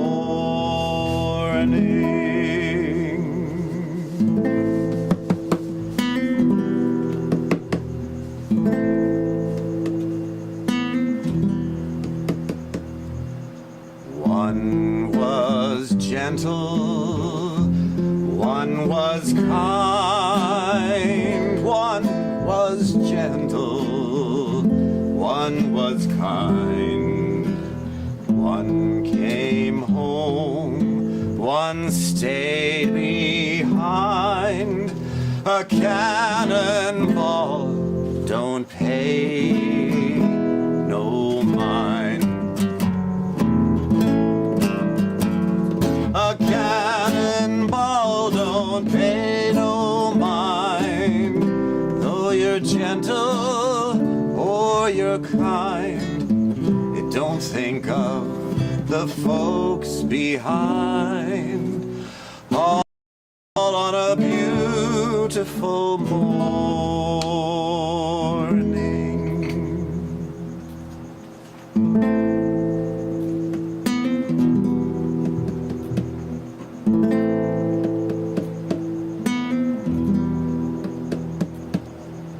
Two girls waiting by the railroad track. Two girls waiting by the railroad track for their darlings to come back. One wore blue and one wore black. One wore blue and one wore black, waiting by the railroad track for their darlings to come back, all on a beautiful morning.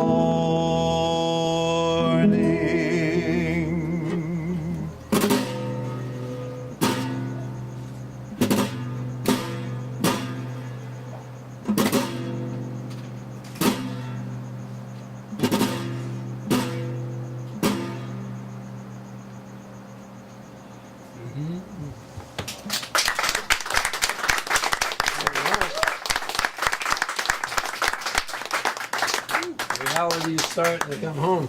So we're going to bring Lauren out now. Lauren is our special guest.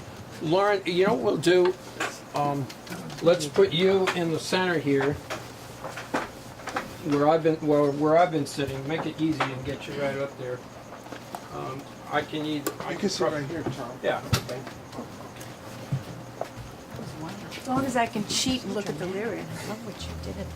Oh, I can yes. actually Yeah, sit in the yeah. audience I and think play I out have it, like Lauren. that. I think I have it for you. Here, here. Hi.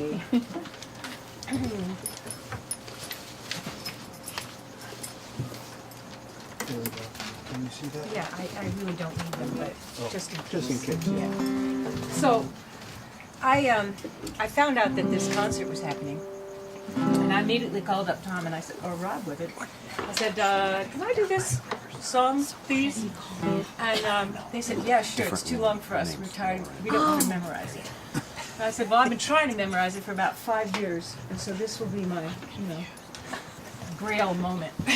So, but it's called Lorena, and it was the most popular song in the during the Civil War, both the North and the South, and I guess it was just sheet music spreading all over everywhere. But everybody sang it, and one Confederate general at one point forbid his soldiers to sing it because people would get so homesick and sad about it that they would desert and go back to their sweethearts. And it was written in 1856 by Reverend Henry Webster, whose fiancée had rejected him.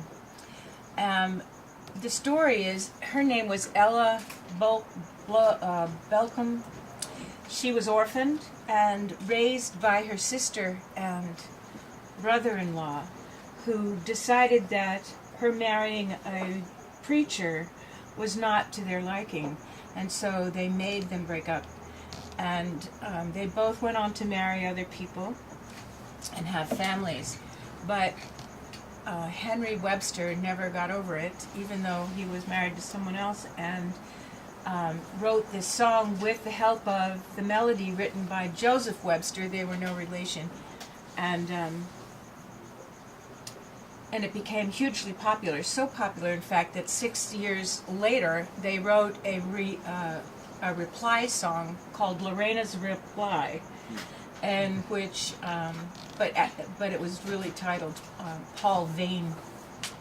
And he changed the name to Bertha or something, and then Joseph Webster didn't like that so much, so they changed it to Lorena. He wanted a 3-syllable name. So the real girl's name was Ella, but the song is called Lorena, and it's quite beautiful and very long.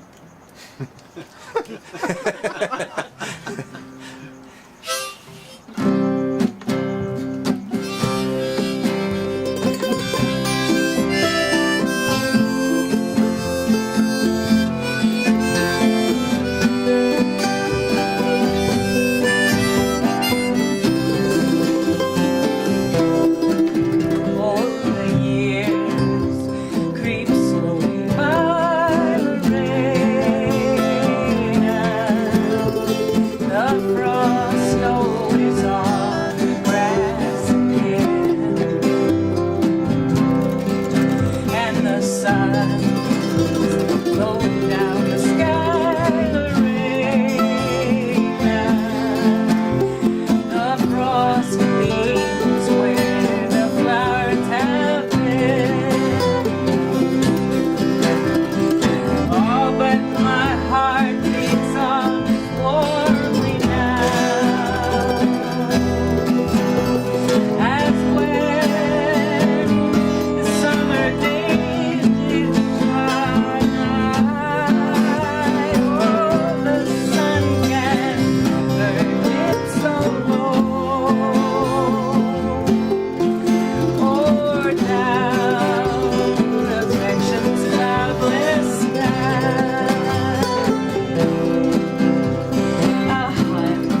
Speaking of heart to heart, Lauren Hart.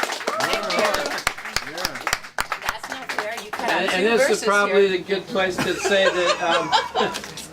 I was all like right. looking at that way. Let me give a little, just keep a little attention on Lauren, because on the next concert that I'm doing here, which I do about 5 a year, is the third in a series of duels we call Dueling Dylans between myself and Lauren.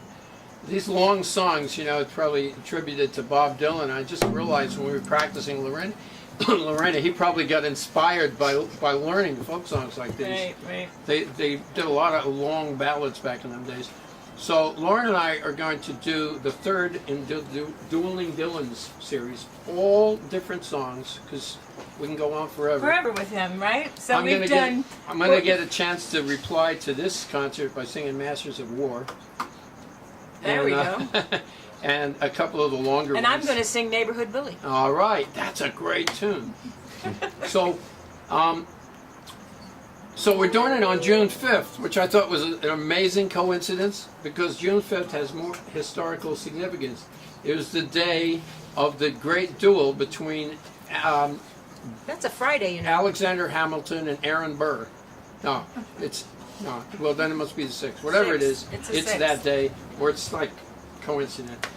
Knock me till she's dueling with me Already. all the time. Already. Okay. Ugh. Got me. So look for that, because we're going to do that in June. Yeah. All right. So now, Put this away and put it right back out. we got back to our regularly scheduled programming, and oh, gee whiz, I'm going to change guitars for this one. You know?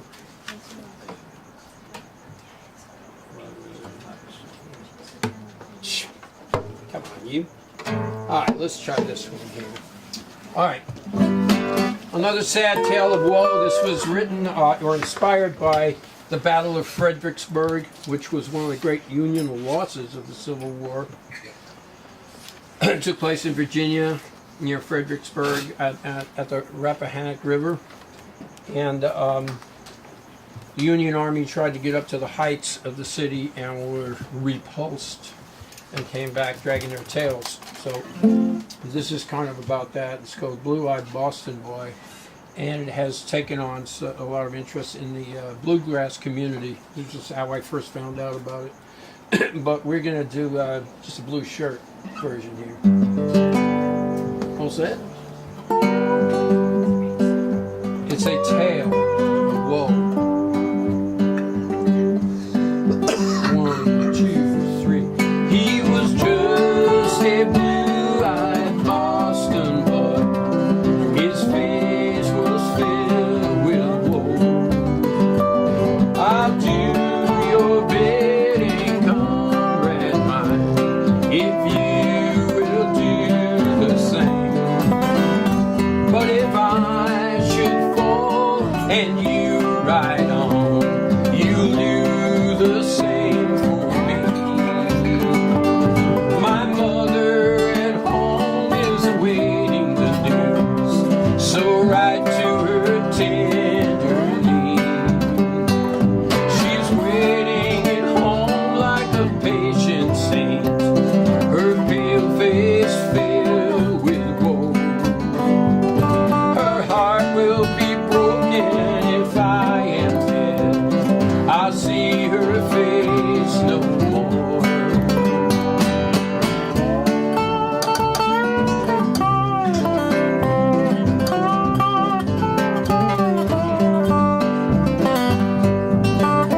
Make it cry.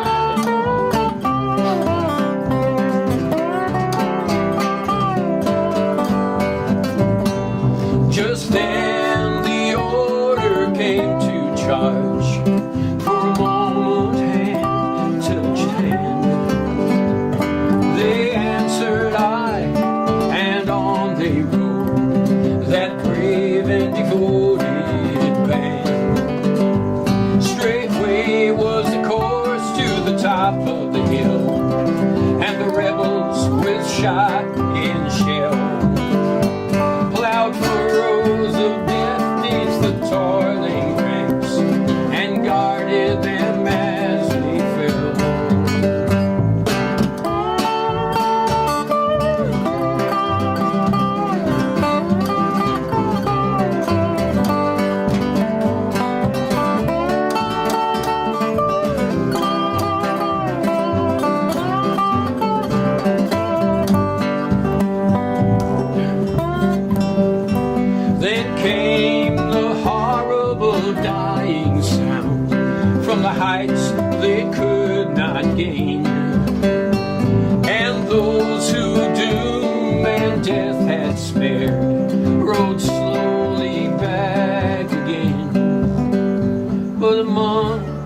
dead at the top of the hill lay the boy with the golden hair, and the tall dark man who rode by his side lay still beside him there. There was no one to write to the blue-eyed girl the words that her loved one had said. And while mother at home is awaiting her son, she'll only find he's dead. While mother at home is awaiting her son, she'll only find he's dead.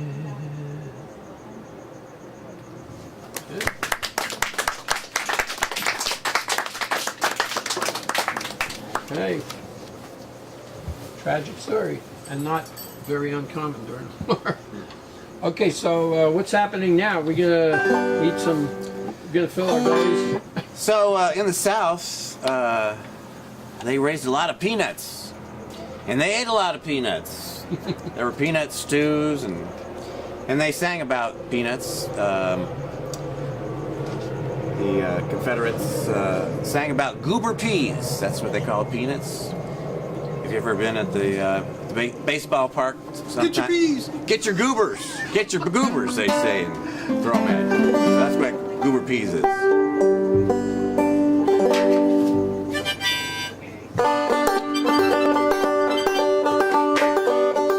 Sitting by the roadside on a summer's day, chatting with my messmates, passing time away, lying in the shadows underneath the trees. Goodness, how delicious, eating goober peas. Peas, peas, peas, peas, eating goober peas. Goodness, how delicious, eating goober peas. When a horseman passes, soldiers have a rule to cry out their loudest, Mr. Get a Mule. But another custom enchantier than these is wearing out your grinders, eating goober peas. Peas, peas, peas, peas, eating goober peas. Goodness, how delicious, eating goober peas. Just before the battle, the general hears a row. He says, the Yanks are coming, I hear their rifles now. He turns around in wonder, and what do you think he sees? The Tennessee militia eating goober peas. Peas, peas, peas, peas, eating goober peas. Goodness, how delicious, eating goober peas. Now I think my song has lasted long enough. The subject's interesting, but the rhymes are mighty tough. When this war is over and free from rags and fleas, we'll go home to our sweethearts and gobble goober peas. Peas, peas, peas, peas, eating goober peas. Goodness, how delicious, eating goober peas. Peas, peas, peas, peas, eating goober peas. Goodness, how delicious, eating goober peas.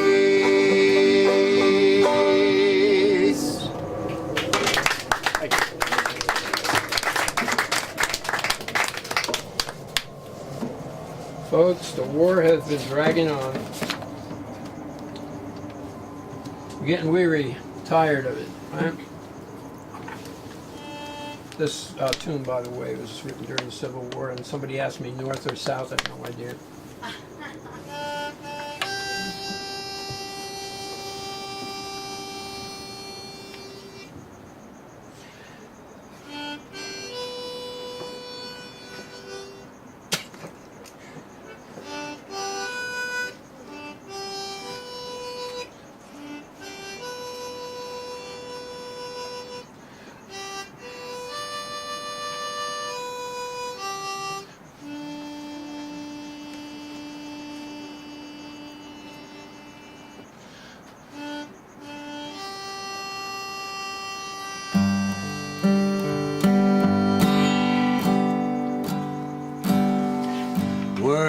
tenting tonight on the old campground.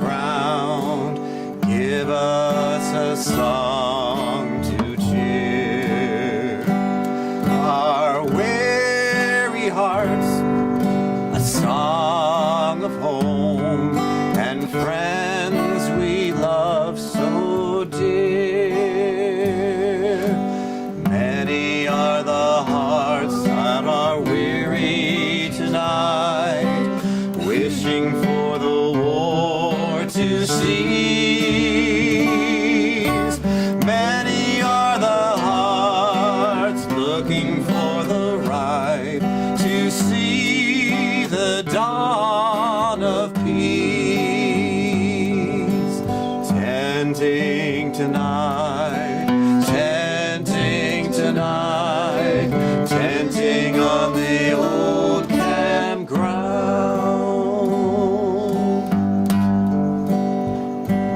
We've been tenting tonight on the old campground, thinking of days gone by, of the loved ones at home that gave us the hand and the tear that said goodbye.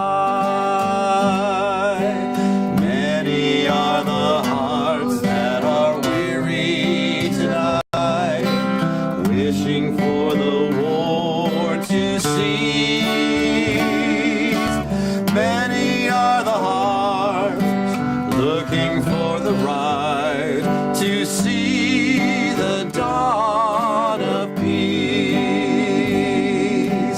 Tenting tonight, tenting tonight, tenting on the old campground. Tenting tonight, tenting tonight, tenting on the old campground. We are tired of war on the old campground. Many are dead and gone. Of the brave and true who left their homes, others been wounded long. Many are the hearts that are weary tonight, wishing for the war to cease. Many are the hearts wishing for the right to see the dawn of peace. Tenting tonight, tenting tonight, tenting on the old campground. Tenting tonight, tenting tonight, tenting on the old campground.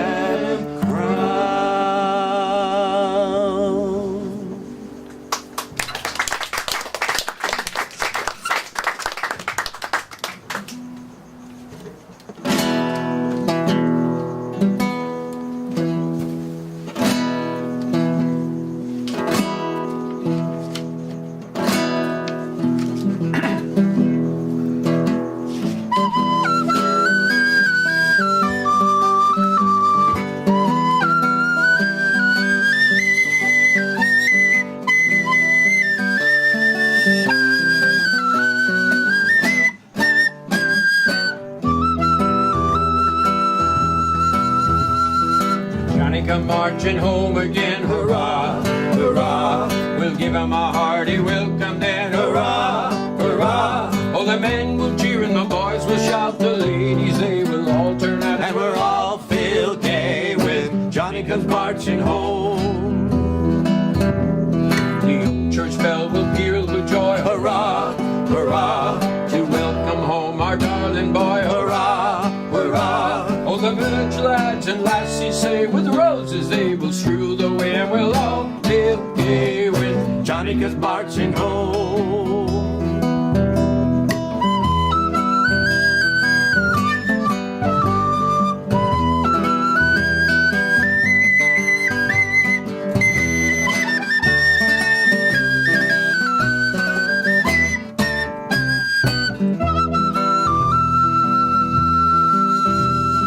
Get ready for the Jubilee, hurrah, hurrah.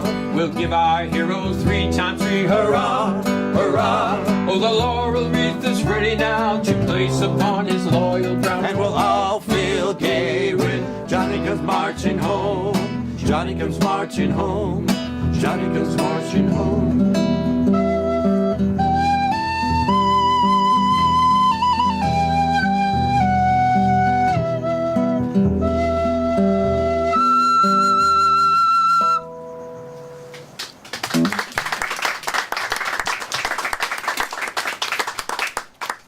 Okay, so we've come down to the finale here, so to speak.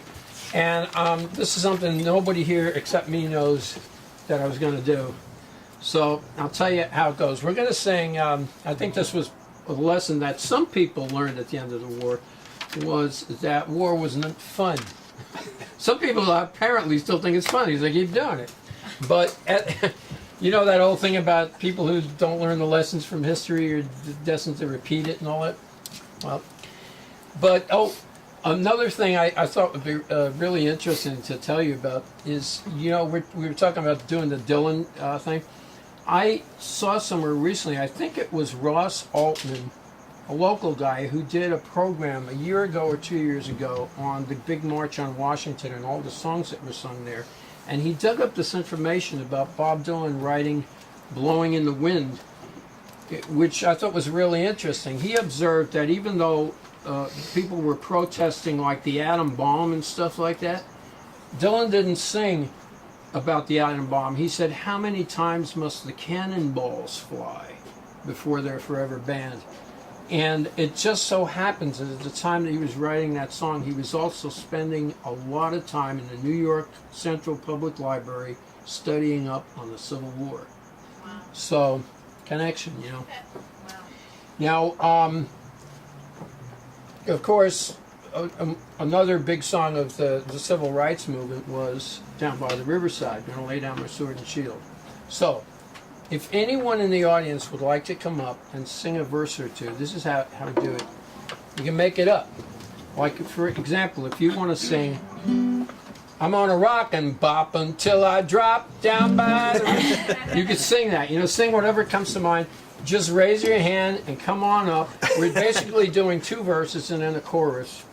And, you know, just make it urban homestead friendly verse. Anybody want to try that? Okay, well, I'll tell you what. Once we get in the groove of this, You'll feel the spirit. you'll feel the spirit. You'll want to come Yeah. up. So let's get all this stuff out of the way. I don't need this right now. I never did, actually, except to hold it on mine. But, hey, we're working this. So, and down by the riverside. We'll just make up things as we go. Yeah, and there's very common ones. Going to talk with the Prince of Peace down by the. I think she claimed that one.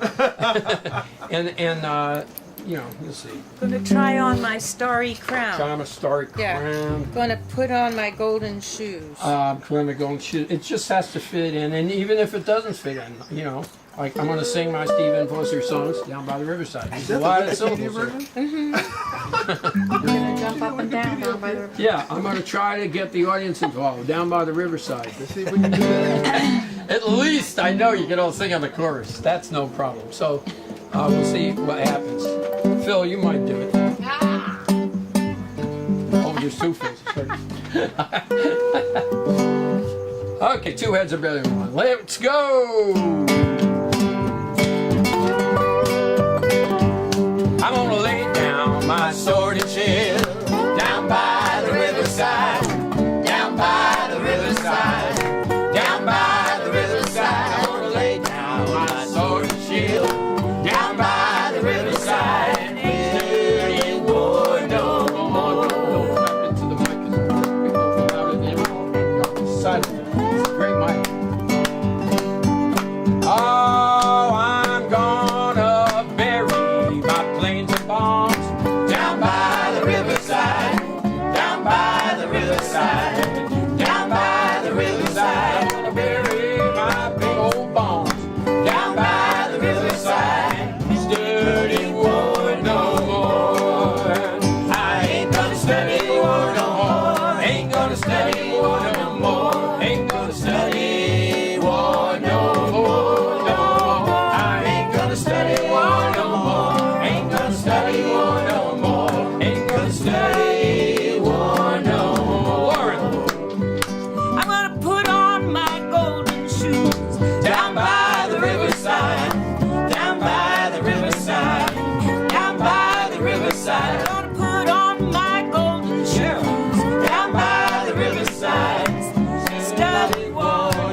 riverside, down by the riverside. Gonna put on starry crown down by the riverside. Study war no more.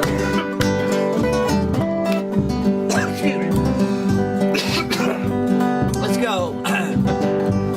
Gonna shake hands around the world down by the riverside, down by the riverside, down by the riverside. Gonna shake hands around the world down by the riverside. Study war no more. Ain't gonna study war no more. Ain't gonna study war no more. Ain't gonna study war no more. Ain't gonna study war no more. Ain't gonna study war no more. Ain't gonna study war no more. I'm gonna go dance at the urban homestead. Down by the riverside, down by the riverside, down by the riverside. Shake a leg at the urban homestead. Down by the riverside, study war no more. I'm gonna sing a French song. Down by the riverside, down by the riverside, down by the riverside, Let's go sing a French song. down by the riverside, study war no more. I ain't gonna study war no more. Ain't gonna study war no more. Ain't gonna study war no more. You can do it. Ain't gonna study war no more. Ain't gonna study war no more. David. Ain't gonna study war no more. What's that? Come on. I'm gonna Okay. open up doors to love. Down by the riverside, down by the riverside, down by the riverside, Open up the doors to love. down by the riverside. Study war no Come on, more. Nancy, you. Beat him to it.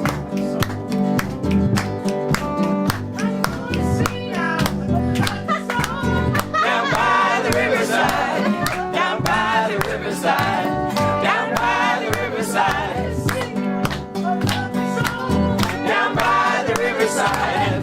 Study war no more. Come on, everybody, know this. Ain't gonna study war no more. Ain't gonna study People war aren't no using their more. hands. Study war no I'm gonna quote Pete Cigarettes. They Ain't keep gonna study war no more. Ain't gonna study war no more. Ain't gonna study war no That's special verses for Urban Homestead. I'm gonna plant my peas and corn and beans.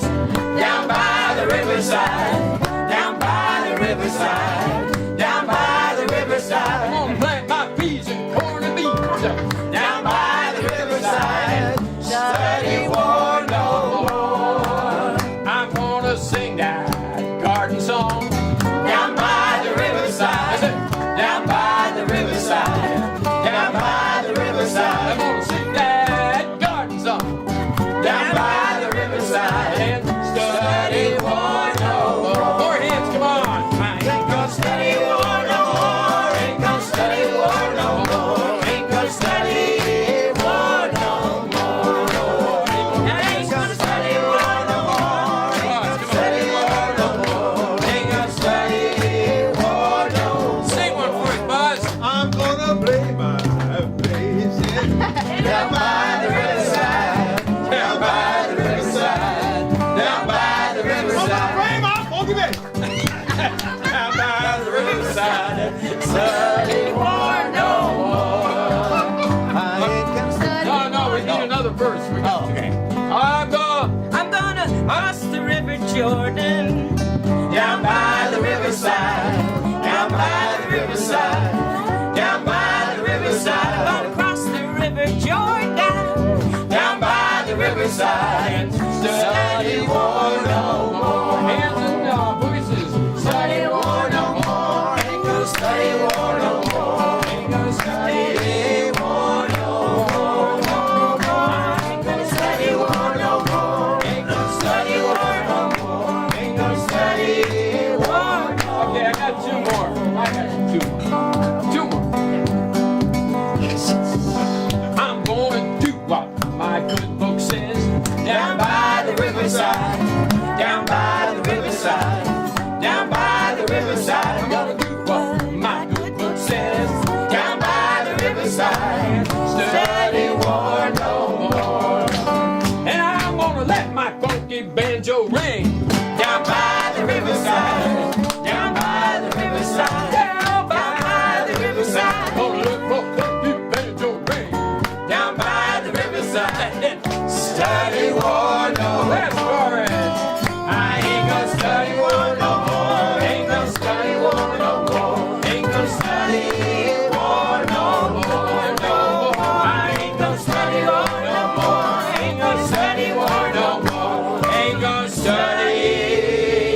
Yeah.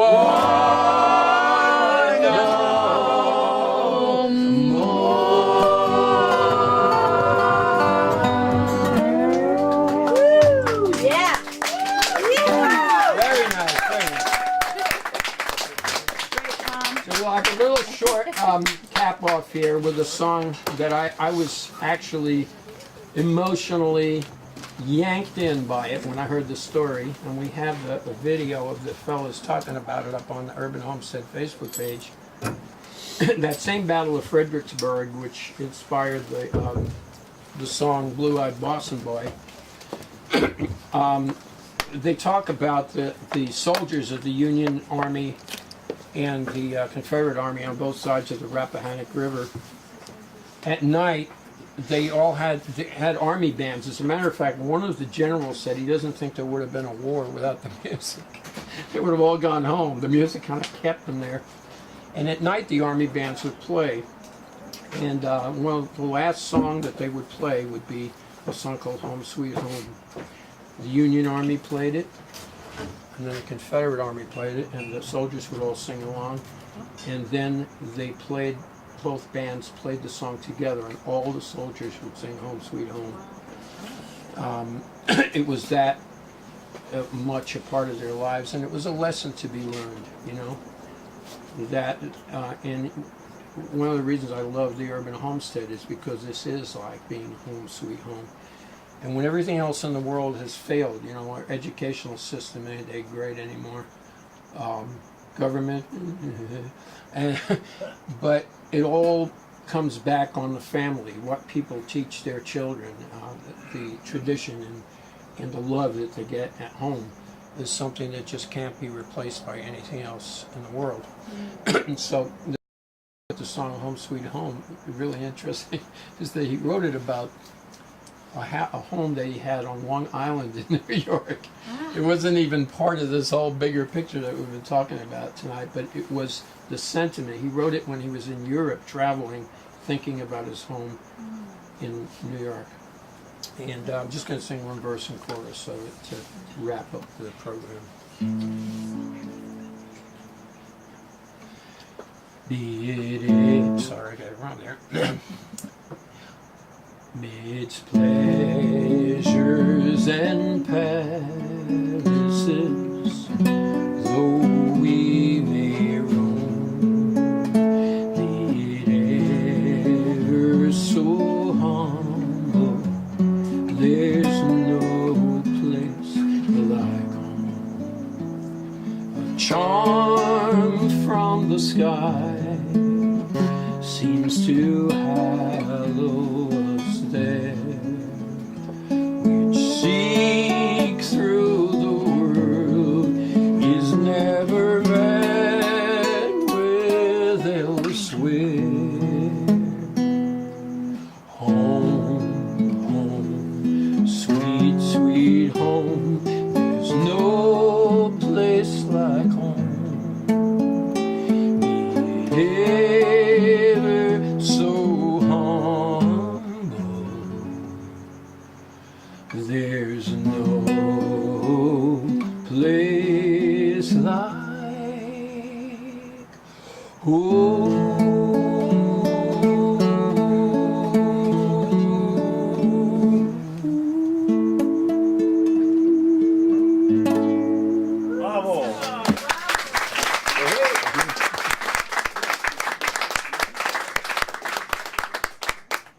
So for that good old feeling of home, come back tomorrow night for the Urban Homestead Sunday Night Hootenanny. The whole family will be here tomorrow night, our musical family. Okay. Thanks, Tom. That was great. Oh, we did. Thank you.